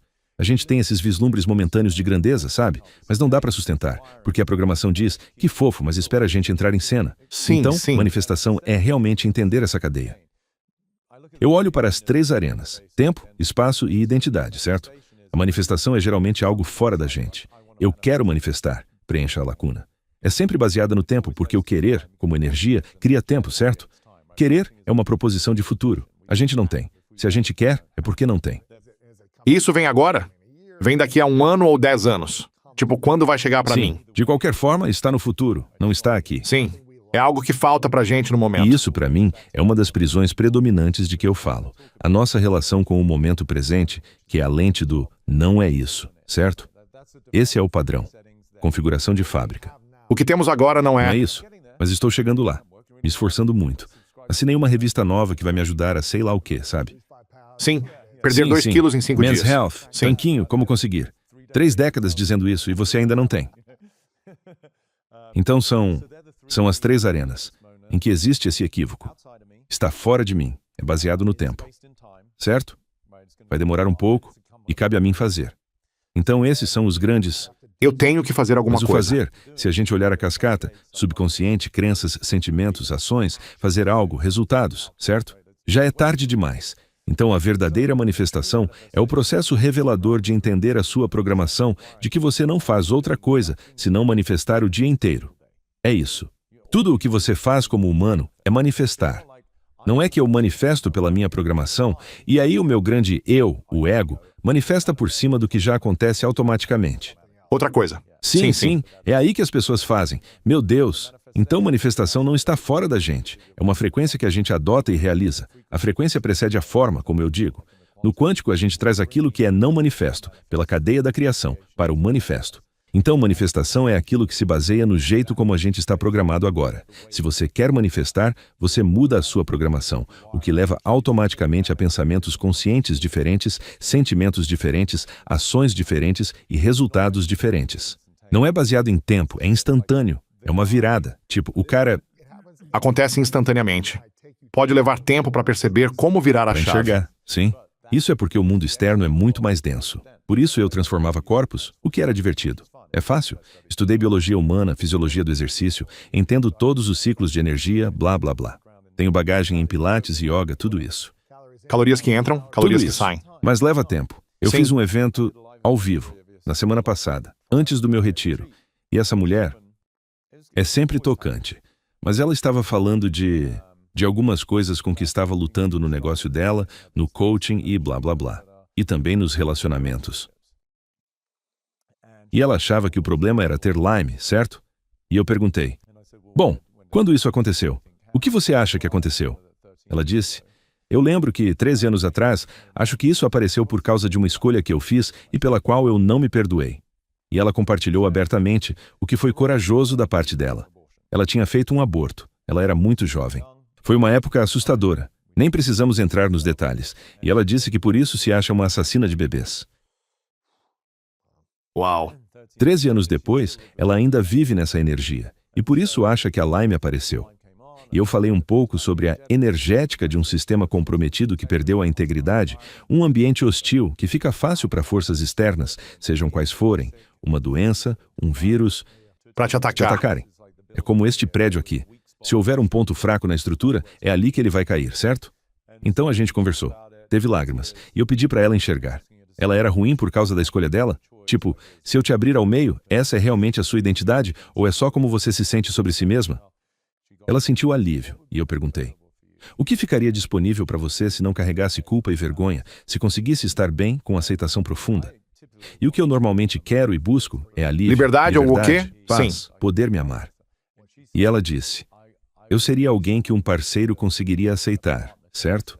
O que me mostrou o outro lado de onde ela está travada. No mundo dela, se ela é ruim, por que alguém a amaria, certo?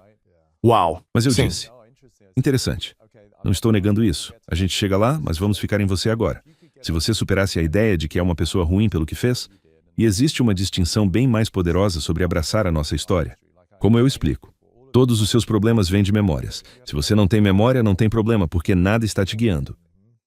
Enfim, a gente chegou. A sua memória é o artefato da sua programação. O que só certo? sustenta a sua identidade. A gente ganha o direito de estar certo. Tenho outra frase. Estar certo é a versão pobre do amor próprio.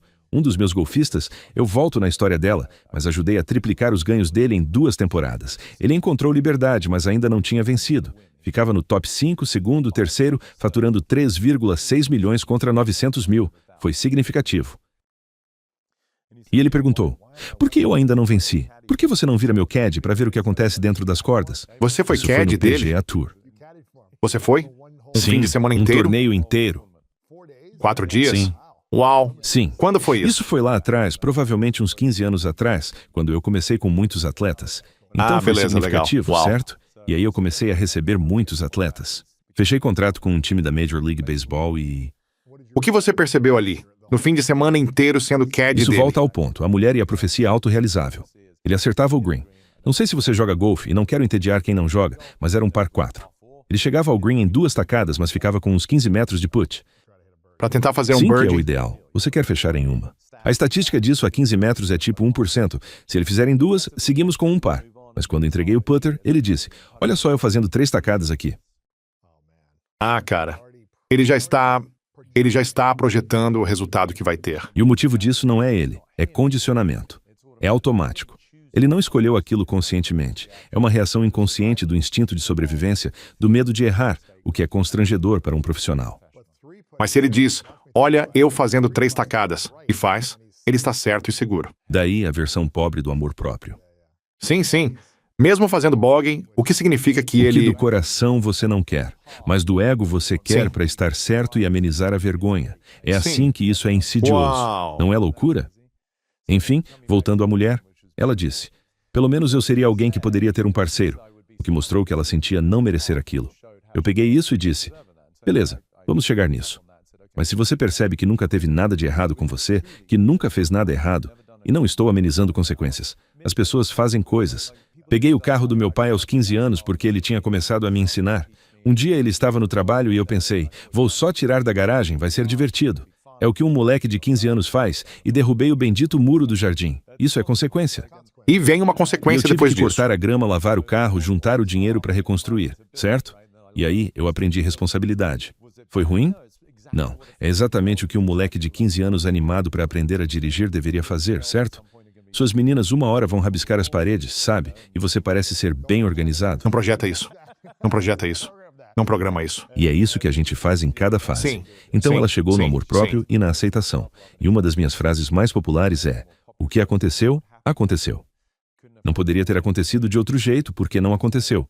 É um jeito de achar aceitação profunda para os nossos comportamentos, sem ignorar que as consequências machucam pessoas e que queremos ser responsáveis. Ela chegou nisso, e aí falei da parceria. Agora você vê que o amor próprio é o precursor de um relacionamento profundo? E ela? Incrível, blá blá blá. Ela se sente ótima. Lágrimas, risadas, alívio. Todo mundo aplaude. Seguimos. Eu começo a falar com outra pessoa e tem mais 1 hora de conversa. Em algum momento ela se levantou, foi ao banheiro. Aí a gente encerra, agradece, todo mundo feliz e tem um monte de gente esperando, selfies querendo agradecer. É lindo. E ela estava na fila, veio até mim e juro por Deus disse: sabe, uns 10 minutos depois da gente conversar, eu precisei ir ao banheiro. E disse: quando eu saí do banheiro... Não me diga que a herpes sumiu. Oi? A herpes Aquela era sumiu. outra mulher. Ah, era outra mulher. Aquela era... Essa é a do aborto. Sim. Foi mal. Sim, eu já vi uns milagres insanos. Isso pode poderia acontecer se eu você... literalmente sou louco o bastante. Eu disse pra ela, porque ela vive no mundo do tem algo errado comigo. Sim, Você sim. entendeu a energia, né? Ela se acha ruim e por isso fica aberta a entidades externas. E eu disse pra ela: se você entender de verdade que não tem nada de errado com você, nem em ter essa energia, nesse caso a herpes não tem mais onde morar. Não Vai se deixar o seu libertar. corpo. Sim. A frequência muda, as linhas do tempo mudam e um futuro que antes não existia fica disponível, porque você mudou de frequência. Claro. Não, meu Deus. Beleza. Desculpa. Pode seguir. Então a herpes dela sumiu porque ela nunca teve, Sim, sim. mas a Lyme ainda estava lá. Então era a da Essa Lyme. é a da Lyme. Você está acompanhando muito bem. É inacreditável. E aí ela sai, vem até mim e diz: eu saí do banheiro e um cara pediu o meu número. Uau. Então o instantâneo, não sei se eles vão casar Sim, para sempre, sim, sim. mas ela mudou de frequência. Ela se sentiu atraente para outra Ela pessoa estava também. disponível. Se você vive no mundo do eu sou ruim, você não está disponível. A sua energia está afastando. Sim. Você se relaciona com o seu próprio condicionamento. Ou seja, está num relacionamento, mas não em relação. Essas Uau. coisas acontecem rápido. Isso é manifestação, é mudar de linha do tempo. É como um rádio de uma analogia simples. Se a 105,7 FM é rock clássico e você quer R e B, precisa mudar de frequência. Você sabe disso. A informação, os dados estão em todo lugar. A gente está cercado de dados. Mas o que você sintoniza é o precursor daquilo que você manifesta. E quando você entende isso... Sim, cara. Mas primeiro você precisa mudar a crença em torno da sua identidade. Se alguém que está assistindo ou ouvindo agora tem algum tipo de crença negativa ligada à identidade, ao estado atual, tem uma memória do passado que fez a pessoa acreditar que é ruim e errada. Seja lá o que for. Abuso, abandono. Ela traiu. Fez algo errado. Alguém fez algo errado com ela. E ela acredita que não é amável, que é ruim, que é errada, que não é suficiente. E carrega isso há 10, 20, 30 anos. Como você orientaria alguém que está assistindo ou ouvindo agora? Não importa qual seja Sim. a crença em torno do eu Sim. não sou suficiente, não sou amável, não sou digno. Como você falaria com essa pessoa? Não importa a história, sobre como descobrir que isso não é verdade. Quando a vida inteira ela disse: isso é verdade? Essa é a minha identidade. É quem eu sou. Como essa pessoa abre a cortina e percebe que pode mudar para uma nova identidade que é amável e suficiente? Sim. Pergunta linda. E acho que diz muito sobre você, o apresentador, o homem, tão comprometido em ajudar as pessoas. E lá no começo, quando você me perguntou qual seria o subproduto disso, o que tornaria essa uma conversa poderosa, talvez seja este o momento. A minha resposta é que a gente ajude a mover a agulha do sofrimento para a liberdade para milhões de pessoas. Sim, Então, sim. é escorregadio. Não é impossível. Mas não é muita gente andando por aí pensando, eu não sou suficiente. São pensamentos diferentes. Não vou ganhar a promoção, não sou amável, não vou encontrar alguém, não vou ter o sucesso que meus pais queriam para mim, ou, geralmente está a um passo sutil de distância. Mas se as pessoas conseguirem pelo menos... Os caras sempre me deixam. Ou eu sempre escolho o errado, ou seja, o que for. Sim, precisamos fazer uma engenharia reversa sutil. Sejam quais forem as circunstâncias, como eu disse, saúde, riqueza e relacionamentos são os 3 grandes blocos. Seja o que for, sente-se em silêncio e olhe qual é o medo por baixo. E normalmente é uma negação. Tipo, alguém terminou com você e daí? A pessoa terminou. Em si, não há sofrimento. A história associada é: não sou atraente o suficiente, não sou bom, não sou amável, não sou engraçado, não sou bem-sucedido. Alguma coisa que eu não sou. O lado mais sombrio é: eu sou uma pessoa horrível, eu sou um lixo, sei lá. Então tente encontrar isso. Se você escrever isso, ajuda bastante, né? Para tirar da cabeça e botar no... Aquela crença que você tem, a interpretação em volta daquilo. Sim, e do jeito que eu formulo, não é bem uma crença. As crenças pertencem ao você, que você é para si mesmo. É assim que eu digo. Não é algo em que você acredita, é o você, que você é que tem aquela crença. Essa é a fundação subconsciente do prédio. A gente só vê o prédio. Você vê os pensamentos conscientes. Nunca acontece nada de bom comigo. Eu sabia que era bom demais para ser verdade. Essas frases pertencem a um você mais profundo. Sou um fracassado. Ninguém me ama. E isso está associado a algo da infância. Se conseguir localizar isso, mais poderoso ainda. Como eu disse, meu irmão era o melhor atleta, minha irmã melhor nos estudos, e eu sempre me senti menor. Sou a ovelha negra, blá, blá, blá. Seja qual for a história. Então a gente procura aquele pedaço de código, a programação. Se você achar isso, o próximo passo é investigar a validade daquela afirmação. Do meu jeito, o meu método proprietário, se eu te abrir ao meio Tom, Daniele, Sally, Bill, quem quer que esteja ouvindo, eu vou encontrar uma etiqueta física de fabricação dizendo, no seu caso, Louis, nascido em Ohio, não sou bom o suficiente. Agora, fique com isso. É importante enxergar a parte física. Vamos encontrar osso, tecido e sangue. Não vamos achar uma etiqueta dizendo, você é um fracassado, você não é amado. Não. Beleza. Então não faz parte do seu hardware. Essa é a distinção. Onde isso mora? Na minha cabeça. É o que eu pensei, o que eu acredito, o que os meus pais disseram. Quantas crianças? Isso parte o meu coração. Ah, você foi um erro. Ou, seu pai queria um menino e veio uma menina. Sabe, é muito da questão trans quando alguém tenta se tornar outra pessoa, coisas assim. Ou nem isso. Gente que se machuca. Elas se maltratam porque acham que quem elas são está errado. É um erro. Coisas bem pesadas, certo? No fundo, tentando sair da própria pele. Então está na mente ou mais no sistema nervoso? Nos dois. Mente e sistema nervoso são a mesma coisa, com o cérebro sendo a maior extensão. Essa é uma distinção poderosa. Isto é o cérebro. Quando pergunto onde está a sua mente, a maioria aponta para cá. Não, isso é o cérebro. A mente está ao nosso redor. É um mundo em que a gente vive. Assim como estamos neste prédio, que é obviamente um prédio lindo, mas se tivesse mofo no gesso, a gente estaria à mercê daquele mofo, porque vive dentro dele, certo? E dependendo da sua constituição, se você for forte como um touro, escapa. Se for muito sensível e tiver um comprometimento respiratório nos genes, isso te afeta mais. Sim. Mas se você anda por aí 24 horas por dia, como todo mundo, no seu estado de mente, e no nível mais profundo esse estado é eu não sou alguma coisa, como é, porque você é humano, então você está em algum grau consentindo com isso e se destruindo. Você está manifestando a partir desse estado de mente. Daí, Sim. você vê que essa é a cadeia da manifestação. Então a gente quer descobrir isso. Não faz parte do seu hardware. Não é uma etiqueta, mas é a mente e o mundo em que você vive, que é esse sistema operacional fundamental que eu chamo de 1.0. E não é uma crença, Não, vem antes da crença. é uma identidade. É uma então a identidade. identidade vem primeiro. A identidade tem crenças. Você. Isso, Você que a você crença é. ligada à identidade. Sim. Correto. São sinônimos, são extensões, mais abaixo na cadeia. Aí as crenças viram os pensamentos que criam as emoções, que criam as ações, que criam os resultados. Essa é a cascata. Então, Mas a primeira coisa é a identidade. Tem sim, algo antes? a consciência. Consciência. Depois a identidade individual, as Sim, crenças, sim, os pensamentos, sim, seus pensamentos. sentimentos, emoções, ações ou Sim. comportamentos. E aí, Se as pessoas entenderem isso, já muda a vida delas.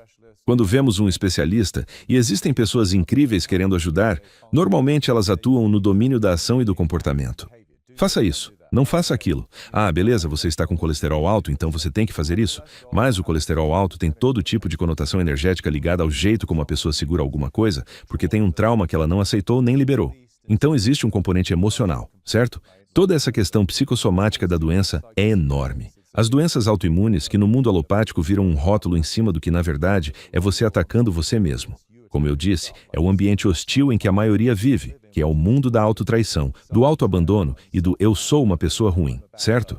Inadequação, insegurança e escassez. Isso guia a fisiologia mais do que tudo. A gente vive num mundo tóxico. Todos serão bombardeados com a porcaria do céu, do solo, da água, blá, blá, blá. mas dá pra mudar isso pelo jeito como você interpreta e como você se defende, acho. Sim, e estar num estado de harmonia com a vida. Sim. Como eu digo, Paz. tenho uma relação íntima com a realidade, não brigo com ela, o que me colocaria em modo simpático sem digerir comida, Estresse, sem dormir. sim. Inflamação, certo? Resistência. Se a pessoa conseguir isolar aquilo, achar o nó, ou algo mais pesado, o eu sou algo negativo, sou ruim, sou um fracassado, não valho nada, mas normalmente é eu não sou isso. Não sou atraente, não sou jovem, não sou bem-sucedido o suficiente. Inteligente o suficiente. Não sou amado, não sou querido. O grande mesmo é, eu não vou ficar bem. Esse é o medo de um futuro que ainda nem aconteceu, certo? Então a gente olha para isso e pergunta, é uma verdade absoluta, inegável, que você não é bom o suficiente? Independentemente das evidências? Sim, mas isso e aquilo, e meu pai disse isso. Eu não ligo para as razões nem para as justificativas. Isso é uma verdade de fato? Apele para a sua própria intuição e para o seu intelecto. É que quem você é como ser não é bom o suficiente, ou isso é algo que você adotou com todas as justificativas da infância? Ou só algo em que você acredita, né? Sim. Sim. E a crença é, na verdade, pensamentos ao longo do tempo, certo?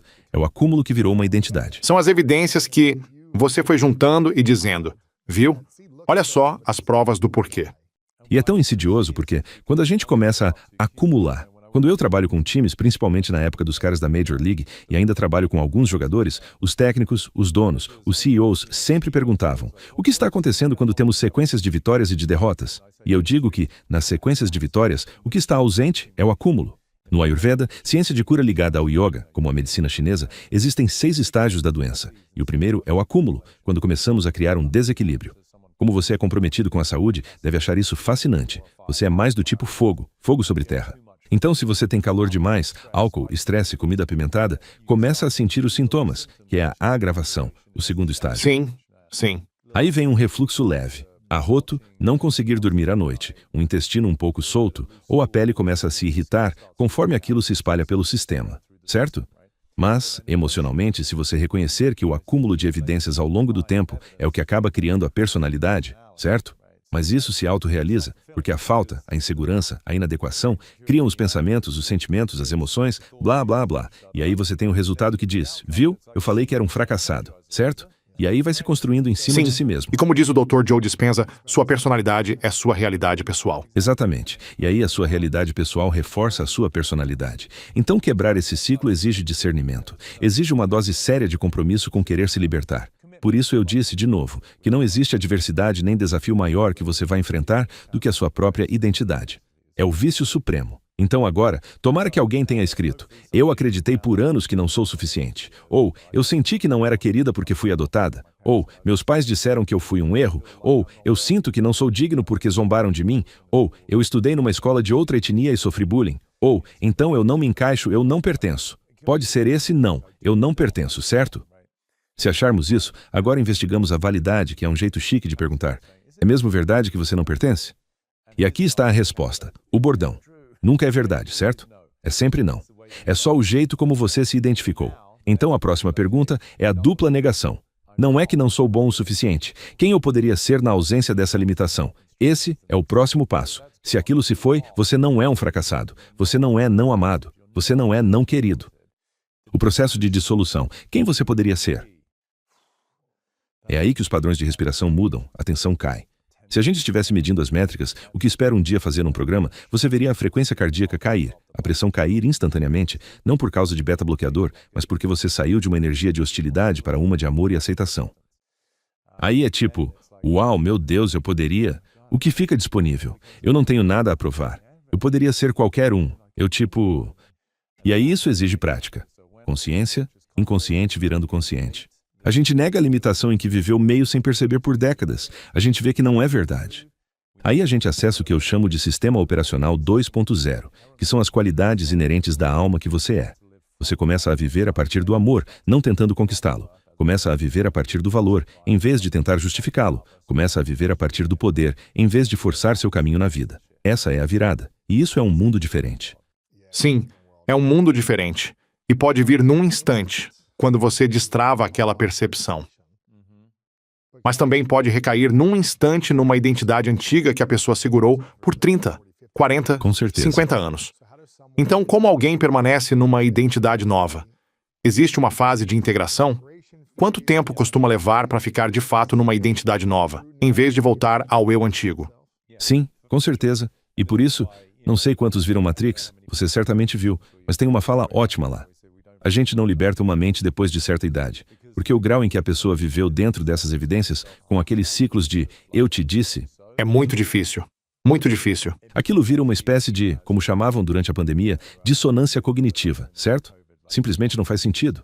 Eu não consigo acreditar que não tem nada de errado comigo, porque foi só isso que eu conheci. É como em Um Sonho de Liberdade, o velho Brooks. Quando ele sai, depois de uns 60 anos preso, vai trabalhar num mercado e fica: por favor, senhor, posso usar o banheiro? Tão condicionado que nem tem soberania ou independência. Então... Mas depende de algumas coisas. Da severidade do sofrimento que é o precursor daquilo, certo? Tipo, quando eu sustentei aquele homem no palco, ele tinha uns 36 anos e estava afastado da mãe por escolha própria, segundo ele. Na verdade, era uma reação ao medo do qual ele estava fugindo, 7 anos sem falar com ela. Quando ele realmente entendeu que vivia no mundo do "a culpa é toda minha", havia mais de 2 décadas, vieram as lágrimas. Eu levantei para acolher ele porque ele soluçava, e literalmente todo mundo via o corpo dele convulsionar, como um bebê chorando. E naquele momento a virada foi suficiente para mudar toda a fisiologia dele. Como eu disse, sei que soa um pouco... Ele liberou tudo. Sim, ele liberou. Eu diria que provavelmente ainda sobrou um pouco daquilo. Pode ser muito profundo. É um exemplo grosseiro, mas é como estar viajando de carro sem usar o banheiro há um tempo, e o próximo posto está a 25 quilômetros. O Sim. alívio é proporcional ao grau de sofrimento claro. anterior. Sim. Então essa é uma sim. parte. Se o despertar, o processo de tornar o inconsciente consciente é muito profundo por causa da forma anterior de sofrimento, a capacidade de integrar é muito mais poderosa. Você pode nunca mais voltar, porque agora enxerga. É como não conseguir desver. Agora você nunca mais desvê. Você terá aquele momento, mas se for mais brando ou não tiver o mesmo grau de trauma, e sempre precisa haver alguma liberação somática, porque isso é parte do corpo. Não basta intelectualizar. Sempre que eu trabalho com alguém, vejo os padrões respiratórios mudarem. Eu sinto o corpo da pessoa amolecer, até os traços do rosto, principalmente quando os caras têm aquelas rugas de raiva. Você parece mais jovem. Sim, total. Sim. Quer dizer, o cara ficou mais alto. A ausência do peso de culpa e vergonha que ele carregava, que se manifestava numa postura meio curvada, e de repente aquele homem aparece. E até algumas mulheres ficaram, uau, Sim. eu nem achava ele atraente. Sim, E isso é sim, inconsciente, claro. sabe? Então isso faz parte. Mas sim, quanto mais velha a pessoa fica, mais estabelecidas ficam aquelas Sim, redes sim. neurais, mais evidências ela tem. Quando eu trabalho com gente mais jovem, quando eles enxergam boom, já estão em outra linha do tempo na hora, porque não tem evidências suficientes para justificar a identidade antiga. Uau. Então sim, é coisa profunda. Como as nossas histórias mentais e os nossos medos emocionais se manifestam no corpo físico. Ah, isso dá um podcast inteiro. Quer dizer, a doença, o desconforto. Beleza, vou destrinchar o sistema operacional atual, o que eu chamo de mentalidade 1.0, cujo imperativo predominante é a sobrevivência. Ela se baseia em limitação, o que a gente já cobriu à exaustão hoje, o código limitante. Eu não sou alguma coisa. Uma limitação na linguagem que a gente usa para se identificar cria a emoção predominante do medo, certo? Essa é a cascata. Linguagem limitante, instinto de sobrevivência, e por isso a gente está, em algum grau, dentro dessa cascata. Terror e pânico num extremo e uma preocupação leve no outro. Mas, no geral, é uma relação com a vida baseada no medo. Ficar atento. Não quero problema com a patroa, não quero irritar o chefe, não quero perder o emprego. É linguagem. A linguagem é a limitação. No corpo emocional, isso aparece principalmente como medo. As pessoas dizem, eu não tenho medo. Mas se você desse um susto, ou se soubessem que vão ser demitidas, entrariam em medo. Está logo abaixo da superfície. Como eu digo, as palavras das outras pessoas não te chateiam, elas só revelam o que você já acreditava sobre si mesmo, certo? O medo então gera a experiência maior, que a gente já discutiu agora e antes, o sofrimento. Sofrimento, a primeira nobre verdade do budismo, eu acho. Ser humano é sofrer, está inextricavelmente conectado. É como dizer, vou pular no oceano, mas não quero me molhar. Não dá, certo? Sim. Ser humano é sofrer. Então, código limitante, construção subconsciente 1.0. O medo é a emoção predominante. O sofrimento é a experiência maior que leva ao desconforto, à ausência de conforto. É assim que isso desce em cascata até a fisiologia. É inevitável. E a doença? Eu falei de câncer, que sei que é um assunto sensível, mas é assim que eu vejo. O que alguém cria não é consciente, então não tem culpa nem vergonha, porque muita gente entra no coitado de mim e se pune. A culpa é minha por causa do jeito que... Isso não te é. ajuda a criar mais conforto. Não ajuda. E ninguém pode ser cobrado por aquilo que não enxerga. Existe uma distinção entre culpa e responsabilidade. Culpa é sobre vergonha e remorso. Depende de você, cabe a você. Responsabilidade é. De formas que nem compreendo, eu ainda assim curo os eventos da minha vida e tudo o que aconteceu. Isso é poder. Posso não saber por que aquilo, mas se eu assumir a responsabilidade, uma vez fui atingido de lado por um carro que furou o sinal e eu estava numa Vespa. Não precisa ser cientista para saber quem ganhou. Fiquei espalhado pela avenida. Felizmente fiquei bem. Eu estava de jaqueta de couro, o que era raro. Estava indo para a estreia do documentário Rio, do qual participei muitas luas atrás. Graças a Deus estava de jaqueta. Mesmo assim, ralei o corpo todo. Claramente, no nível humano, o cara era um doce. A gente trocou os dados. O seguro dele pagou uma moto nova e... É tão engraçado. Eu adoro isso em mim. A seguradora ficava mandando e-mails e cartas. Precisamos das suas contas médicas. E eu já tinha enviado. Era tipo $2.500 de acupuntura da medicina chinesa. Porque as pessoas jogam esse jogo e eles esperavam $200.000 e ressonâncias. Sim. E eu, não, eu estou bem, eu cuido de mim. Sim. E eles, não, tem que ter alguma coisa errada. Mas eu assumi a responsabilidade pelo fato de que a minha alma, por alguma razão, estava naquele momento e, portanto, tem algo naquela experiência que eu quero aprender.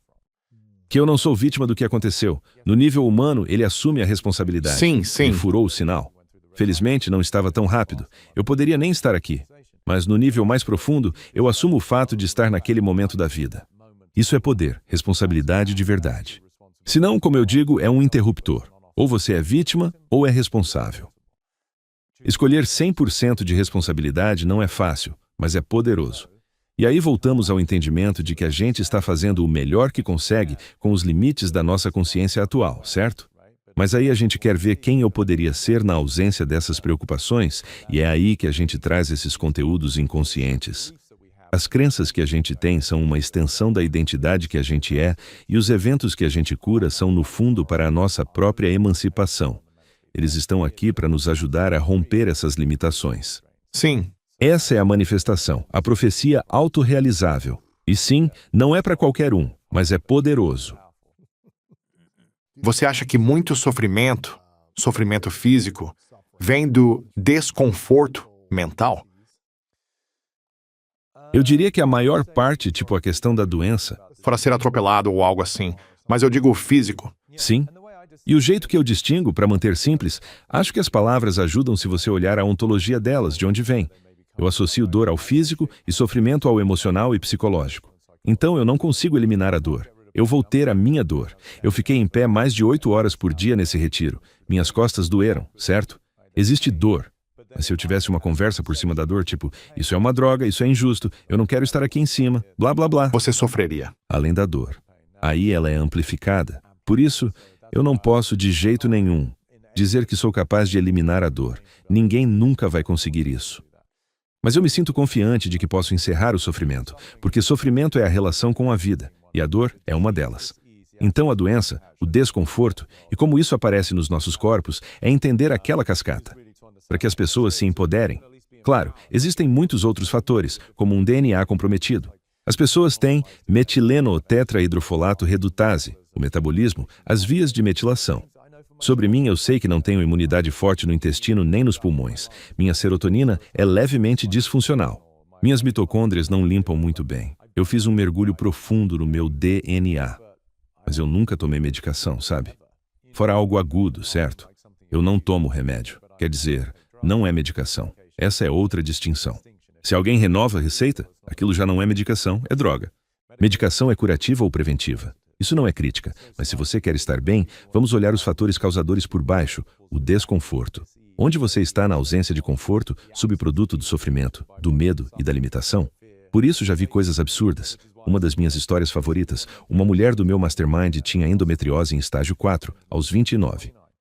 O mundo, a mente em que ela vivia e que criava limitação era: as minhas necessidades não importam. Era assim que ela se sentia na família. Era ignorada. Horrível para uma menininha. Mas que jeito melhor de manifestar fisicamente o minhas necessidades não importam como mulher do que a incapacidade de procriar? Talvez o maior presente para uma mulher. 2 meses depois do mastermind, ela fez exames. 0 endometriose. Uau! Sim. Tenho certeza de que você já ouviu essas histórias. O Joe é meu amigo também e faz muito disso nos retiros dele. Mas para mim, isso não é milagre. É milagre para a dissonância cognitiva de quem acredita que as coisas não são possíveis. Mas como eu digo, aquilo que a gente acredita ser possível não é o que é possível, certo? E ao longo dos anos eu aprendi a ficar mais à vontade e mais aberto com a palavra milagre, porque para mim é menos milagre e mais física. Se você muda de frequência, o seu corpo muda. Coerência. É alinhamento. E quando você Com certeza. volta ao alinhamento, o seu corpo se alinha a um estado de cura, um estado de inteireza, em vez de um estado de Sim. desconforto ou de algum resultado canceroso. Seja uma irritação na pele, Sim. um câncer ou qualquer outra coisa que esteja te machucando. Sim. Fora um acidente de carro ou algo assim, sabe? É como aquela frase, acho que do Einstein. Você não pode resolver um problema dentro do mesmo nível de consciência que o criou. E eu diria o mesmo sobre a cura. Com toda a melhor das intenções, E eu tenho muita compaixão por quem está em jornadas com o que chamam de condições crônicas, que é outro equívoco. Não existe nada crônico. Crônico é só a ilusão que ajuda o ego a se segurar nas evidências ao longo do tempo. Sim. E se você entende isso, percebe que aquilo só reforça o apego do ego. Eu tenho uma lesão crônica. Não, você tem dor. Alguém do meu grupo já disse várias vezes que tinha dor crônica, até perceber que não tinha. A pessoa tem dor quando tem e não tem quando não tem. Crônico só cria uma importância em cima daquilo. Certo? Sim. Mas quando a gente percebe que do mesmo jeito não dá para resolver um problema no mesmo nível de consciência que o criou, também não dá para curar dentro do mesmo nível de código limitante e de emoções que o criou. Então isso é ao mesmo tempo lindo e talvez desconfortável para as pessoas. Quem está ouvindo isso agora e tentando se curar, não leve a mal, mas o você que está sofrendo não consegue se curar.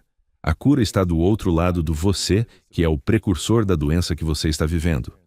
Essa é a má e a boa notícia, porque eu estou tentando me curar. Mas o eu, que é a identidade fundada na limitação, no medo, no sofrimento e na doença, é o obstáculo à cura que quer acontecer na ausência das limitações com que você se identificou.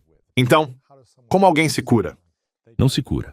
O corpo sabe fazer isso. A pessoa precisa sair da frequência que é o precursor da doença em primeiro lugar. Isso volta ao exercício que eu conduzi com todo mundo. A ideia de Consciência, identidade, crenças, por aquele processo. para chegar no fim, no eu não sou alguma coisa. Então, mesmo nesse caso, quem está lutando com algo há muito tempo, um dos maiores obstáculos à cura é a crença de que nunca vai ficar bem. E se você vive num mundo em que nunca vou ficar bem, isso é uma devastação completa. Que coisa desempoderadora. Tipo, se nunca vou ficar bem, só faço o melhor que consigo. Uma das distinções mais poderosas que eu digo é, nesse caso, você só se torna a melhor versão do seu eu limitado. E é isso que os humanos fazem. E você é sempre uma vítima. Sempre. Mas você é vítima, não das circunstâncias nem da condição, e sim da sua própria perspectiva, que reforça exatamente aquilo de que você diz, com a melhor das intenções, querer se afastar. Sim, você não quer. E você não quer. Mas isso é difícil de ouvir. A maioria não tem problemas, ela protege os problemas. Uau, por que isso? Porque o jeito número 1 de estar certo, o alto valor, estar certo é a versão pobre do amor próprio. Uau, cara. Elas protegem os próprios problemas. Sim, Minha isso nossa. pode ser um ai e um uau para muita gente. A maioria não tem problemas. Protegem os próprios problemas. Porque a identidade, que é ilusória, a ideia de nós mesmos, é construída sobre mentiras. Para sustentá-la, você precisa achar evidências, senão ela desmorona. Fiz um exercício no meu mastermind em que as pessoas contavam a própria história várias vezes. Normalmente bastam 2 ou 3 para enjoarem dela. Ficam tipo, ah, sim. Na presença de alguém amoroso. Uma pessoa no retiro esqueceu a própria história na segunda rodada. Ela disse, meu Deus, nem lembro qual era. Porque você A gente acaba... segura essas histórias por tanto tempo, né? É exaustivo. Exaustão é a palavra que eu mais ouço quando as pessoas olham para trás e veem que viviam uma mentira. Como você se sente? Eu estou exausto. Porque você está lutando com um fantasma invisível.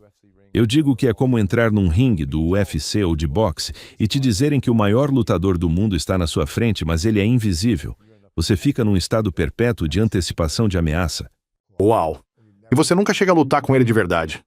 Porque não tem ninguém ali além da sua ilusão. Uau. Não dá para não rir quando você percebe que você só luta contra a própria imaginação. Não é loucura? A sua própria percepção do que pode ou nunca vai acontecer, certo? É tipo, Sim, sim. Eu sinto pelas mulheres porque nós, homens, e sei que você defende isso tanto quanto eu, precisamos tirar os nossos irmãos ao menos do mundo do abuso, mesmo que não consigam entrar no amor de provedor, protetor e amante. sim. Pelo menos, parar de bater nas mulheres. Por isso, a limitação número 1 que eu vejo nas mulheres é eu não estou segura. E elas têm todas as evidências disso, certo? Sim. E como isso se manifesta, principalmente em mulheres que lutam com cânceres que aparecem justamente nessas áreas sensíveis do corpo feminino, é que elas vivem num estado constante de luta ou fuga. Se você vive no mundo do não estou segura, não tem escolha a não ser ficar sempre em guarda. E normalmente isso leva a um ponto em que as mulheres, como eu digo, saem da resiliência, que é a capacidade inerente da mulher. As mulheres são insanas. Você acabou de ver isso com a sua esposa. O parto e Deus me livre, os próximos 18 anos, quem ela precisa ser, como ela precisa se apresentar, certo? Sim. E além. Mas a resiliência, combinada com uma limitação subconsciente de inadequação ou não sou boa o suficiente, vira tolerância. E quando as mulheres enxergam isso, é tipo, nossa, eu me tornei tolerante demais. Então, para mim, é sobre os homens darem um passo à frente, sustentarem o espaço e perceberem, uau, nas minhas relações com as minhas esposas, namoradas, mães, irmãs, onde eu sou uma ameaça à segurança delas. E isso não é fácil de um homem olhar, mas é o acesso à evolução de quem ele pode ser como homem de verdade. Tenho algumas perguntas finais. Isso tem sido muito A poderoso. gente podia seguir por horas, mas Sim, eu sei. Eu quero seguir por horas. Quero te trazer de volta no futuro, mas você trabalhou com muitos atletas de elite, bilionários, CEOs, pessoas que conquistaram um sucesso externo incrível. Qual é a coisa número 1 que permitiu que todos eles chegassem lá? E de todos esses bilionários, CEOs e pessoas famosas, qual é a coisa com que a maioria deles mais sofre? uau, dois lados da mesma moeda, certo? Quer dizer, eu diria que parece contraditório, mas uma das coisas que criou o sucesso deles é o medo. Tem uma fala ótima num Batman, aquele "O Cavaleiro das Trevas ressurge", sei lá. Eu esqueci, mas eles estão num buraco infernal enorme, jogados dentro de um poço muito fundo, e tem esses homens ali. E o Batman? Esqueci os nomes. Christopher Lee. Era esse o ator, sei lá. Não é Christopher Nolan, esse Sim, é o diretor. Mas Christopher? É Christopher alguma coisa? Cara bonito, Nossa! protagonista. E ele está tentando... Sim. Um britânico, mas é Christopher Sim, alguma faz coisa. sentido. Mas tudo bem. Então ele está tentando sair, certo? Mas está com a corda amarrada. Ele está com a corda. Sim. E aí, ele fala com o cara, o sábio, aquele velho que representa a sabedoria que diz, faça como o garoto fez. Sim. E ele, como assim sem a corda? Então o medo, mesmo podendo ser a nossa maior, autodestruição, comprometimento e desconstrução, ainda assim para atletas com talento, pode ser a força motivadora para, por mais triste que seja dizer, desmentir aqueles que a gente sentiu que não estavam do nosso lado. O pai ou o professor do ensino médio que zombou da criança, eu vou provar que eles estão errados, certo? Muitas vezes eu trabalhei no mundo do sucesso material com bilionários que mesmo assim têm doenças, terceiros casamentos, filhos com vícios, muita ansiedade, medicamentos, drogas. Eles acumularam sucesso externo, mas na ausência de segurança interna. E foi assim que o fantasma faminto, o vício em que você nunca tem o suficiente de algo que quase funciona, nesse caso o sucesso material, nunca preencheu o buraco que não pode ser preenchido. E como eu disse, são dois lados da mesma moeda. Isso é o fator motivador de muita conquista, mas pode levar à falta de realização, porque nunca é algo que se possa de fato superar. Então eu já vi isso. E o mais lindo é que, quando eu trabalho com pessoas que têm uma habilidade imensa, um sucesso imenso, um talento imenso, e elas acessam esse viver a partir do amor, viver a partir da expansão, O impacto, a liberdade, certo? a liberdade absoluta, que ironicamente vira o precursor de um sucesso ainda maior. Nunca vou esquecer quando comecei com um time da MLB. Cresci na Inglaterra com uma bola de futebol nos pés, não sabia diferenciar uma bola de beisebol de um buraco na rua. E o meu amigo brincava. O que exatamente você vai dizer para eles? Ele ria muito. Vai só mandar não tirar o olho da bola? Tipo, não, esses caras movimentam 200 milhões de dólares juntos num time. Mas um cara me ligou logo depois das minhas palestras na pré-temporada. Estava em dificuldade 2 meses dentro da temporada, porque nos últimos 3 meses da anterior não tinha feito nenhum home run, e mais 2 da seguinte, quase uma temporada inteira, 6 meses entre duas. Sim. E ele era do meio do pelotão em home runs. Não era um primeira base de 30 home runs, nem um shortstop que faz 6 ou 7. Ele era um sólido 15 a 18 por temporada, e não tinha feito nenhum. E sabe como é um vestiário de homens, com zoação, competição, um mexendo com o outro? Ele estava levando muita pressão. Relaxa, você não é um batedor de força.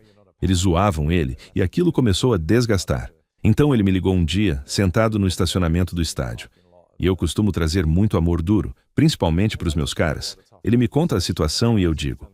E se eu te dissesse que pelo resto da sua carreira, e ele ainda tinha umas 5, 6 temporadas, você nunca mais fizesse um home run, você ficaria bem? Ou eu preciso ligar para sua mãe? Certo. E veio a resistência imediata, aquelas reações de que falamos. Ele, cara, não, isso é terrível, me pagam milhões para performar. Como eu poderia? Só nessa quase temporada já está horrível. Estou constrangido, envergonhado, me sinto péssimo, não durmo. Todas as consequências. E eu disse... Não, você tem que ouvir a pergunta. Se pelo resto da carreira, 5, 6, 7 temporadas, você nunca mais fizesse um home run, você ficaria bem? E no fim, ele chegou na resposta certa.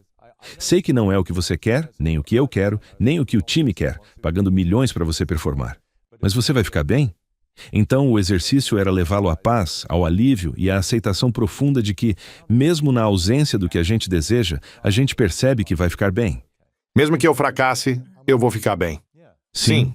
E aquela aceitação profunda, com A maiúsculo, do eu não me importo com o que acontece, eu conseguia ouvir ele mudar no telefone. Ah, certo. Certo? Era nos Diamondbacks, jogando contra os Cardinals, na segunda vez que ele foi bater o maior home run No da jogo vida dele, seguinte? naquele jogo, naquela noite. Naquele jogo. Naquela noite. Uau. Isso é uma loucura. Liberdade. Porque ele tinha Ele teve feito as liberdade. pazes, tinha liberdade completa, e por isso todo o meu trabalho é sobre liberdade. Ele encontrou paz com um futuro que estava tentando evitar. Existem 3 estágios no jeito como nos relacionamos com o tempo. Passado. Seguramos o que não reconciliamos. Presente. Resistimos ao que é. Futuro. Tentamos evitar a dor que ainda não reconciliamos. É assim que as pessoas atravessam a vida. Eles seguravam um trauma passado, resistiam ao presente e temiam um futuro que nem tinha acontecido. Naquela única conversa, a gente reconciliou tudo, dissolveu qualquer resistência. Ele é um atleta que fez milhões de home runs ao longo da vida, desde criança, e certamente Sim. nos sonhos, nas visualizações e nos treinos. O corpo dele sabe o que fazer quando vem uma bola numa curva a 127 por hora, uma reta a 143, o que for.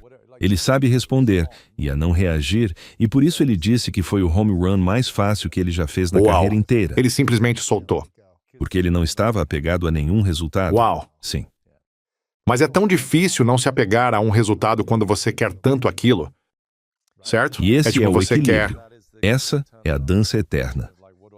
Voltando à sua pergunta sobre o que eu vejo como qualidade em quem alcança o sucesso e o que eu vejo como a ruína deles, é a mesma coisa. Como achar o equilíbrio entre o compromisso, que dá direção, e uma sensação de ser imparável, e a humildade profunda para quando as coisas não saem do seu jeito? É alto engajamento e baixo apego, né? É tipo, E a frase Sim. que eu não solto por aí, mas que uso com os meus atletas: totalmente comprometido, totalmente desapegado. sim, isso é bom. E esse é um equilíbrio difícil. Isso é difícil, cara. É difícil. Isso é liberdade. Sim, é como aquela frase, só para fechar, porque ele é o maior golfista de todos os tempos. Jack Nicklaus, certo? Melhor que o Tiger. O Tiger obviamente mudou o esporte, mas o Jack tem os maiores títulos. Uma das frases dele é uma das minhas favoritas até hoje. Ele disse que uma das melhores partes de vencer é estar em paz em perder. Ele não disse, quero perder, nem estou focado em perder. É como o velho ditado, vencedores focam em vencer. Perdedores focam nos vencedores.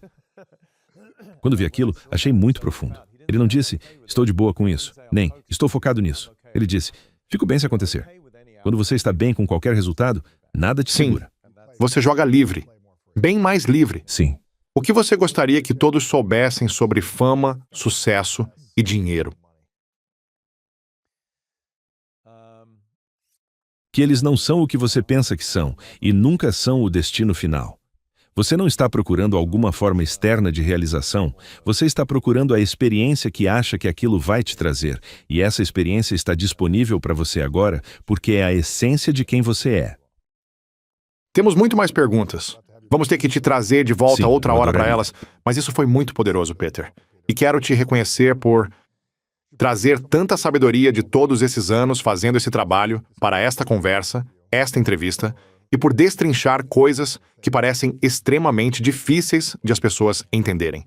Com ótimas histórias, lições e ideias com as quais espero que as pessoas consigam se conectar.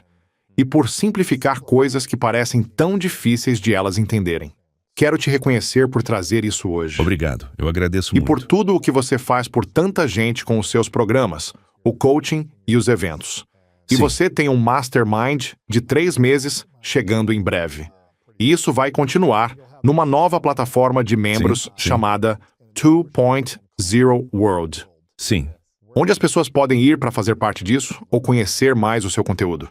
Primeiro, obrigado pelas palavras. Significa muito vindo de você. Principalmente na linha do que a gente compartilhou antes, aquele calcanhar de Aquiles de que é bom ser visto. Sim, Então, obrigado. claro. Eu me importo profundamente e lembro que quando era mais novo, não faz tanto tempo, uns 10 anos, eu achava que esse meu cuidado era um defeito, sabe? E eu percebi que não, na verdade é um superpoder. Sim, As pessoas me encontram pelos canais de sempre. Instagram, Facebook, meu site, tudo com o meu nome, Peter Crone. E o Mastermind, para quem quer ir fundo e fazer a jornada de 3 meses, eu faço teoria, coaching, aquela filosofia profunda sobre como a gente é como humano, o que nos segura e como se libertar. E o 2.0 World é a minha nova plataforma de membros, que provavelmente sai em outubro. E no ano que vem, eu vou levar as pessoas por todo o upgrade do novo sistema operacional de liberdade, amor e possibilidade. Você tem um livro também? Estou escrevendo. Para quem me acompanha faz tempo demais na cabeça deles, mas é a maior campanha de marketing que existe. Esse pode ser um dos seus bloqueios. Eu pensava antes. Sim. Acho que ele não tem livro. Não. E você provavelmente pensa nisso há mais de 10 anos. Sim. Tenho uma série de livros, e o problema é que fico fazendo todos os modelos ao mesmo tempo, em vez de travar em um só. Faça só isso um que e estou se dê um fazendo prazo. agora. E ele tem que sair Sim. no ano que vem. Aconteça o que Sim. acontecer.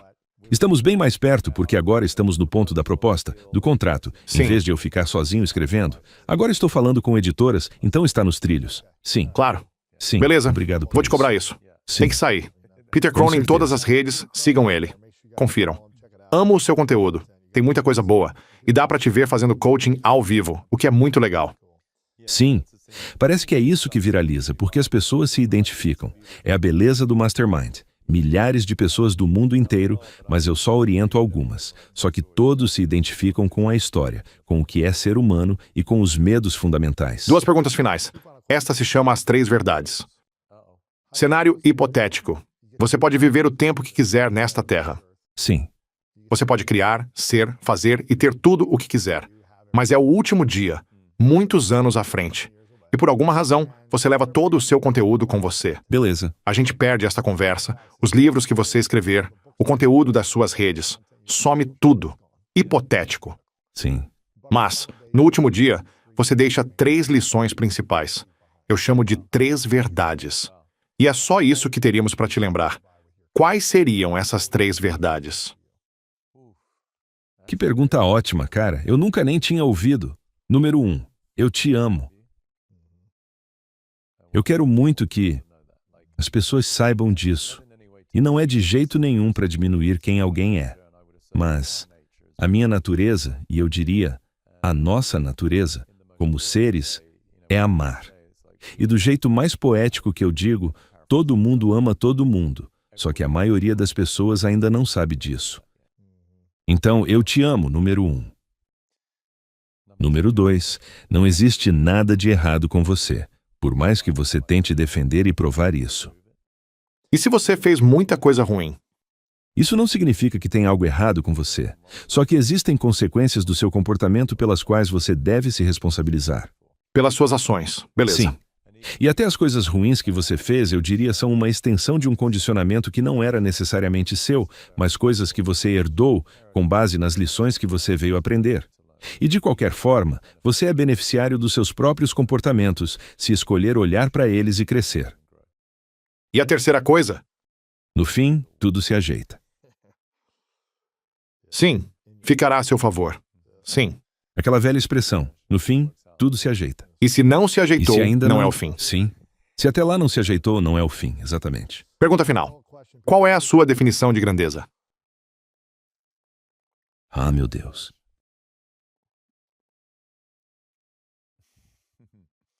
Nossa, eu amo tanto as palavras que eu quero mesmo articular isso de um jeito que honre a plataforma em que eu estou e o homem com quem eu estou.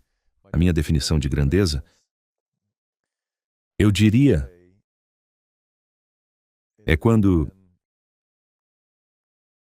uma alma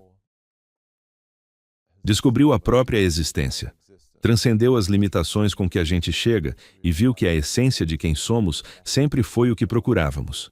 Viver a partir desse espaço de liberdade, amor e possibilidade e transmitir isso aos outros para que descubram o mesmo dentro de si. Peter Crone, meu caro. Obrigado, irmão. Agradeço Obrigado. muito. Foi poderoso. Sim. Muito amor para você e para todo mundo. Obrigado. Uma das coisas mais fortes que eu acho que realmente nos segura é esta pergunta simples. Quem você precisou ser, quando criança, para receber o amor da mãe ou do pai? Uma das coisas que acho que deixa as pessoas mais numa energia de apego, e não magnética, é que existe um apego a uma identidade antiga de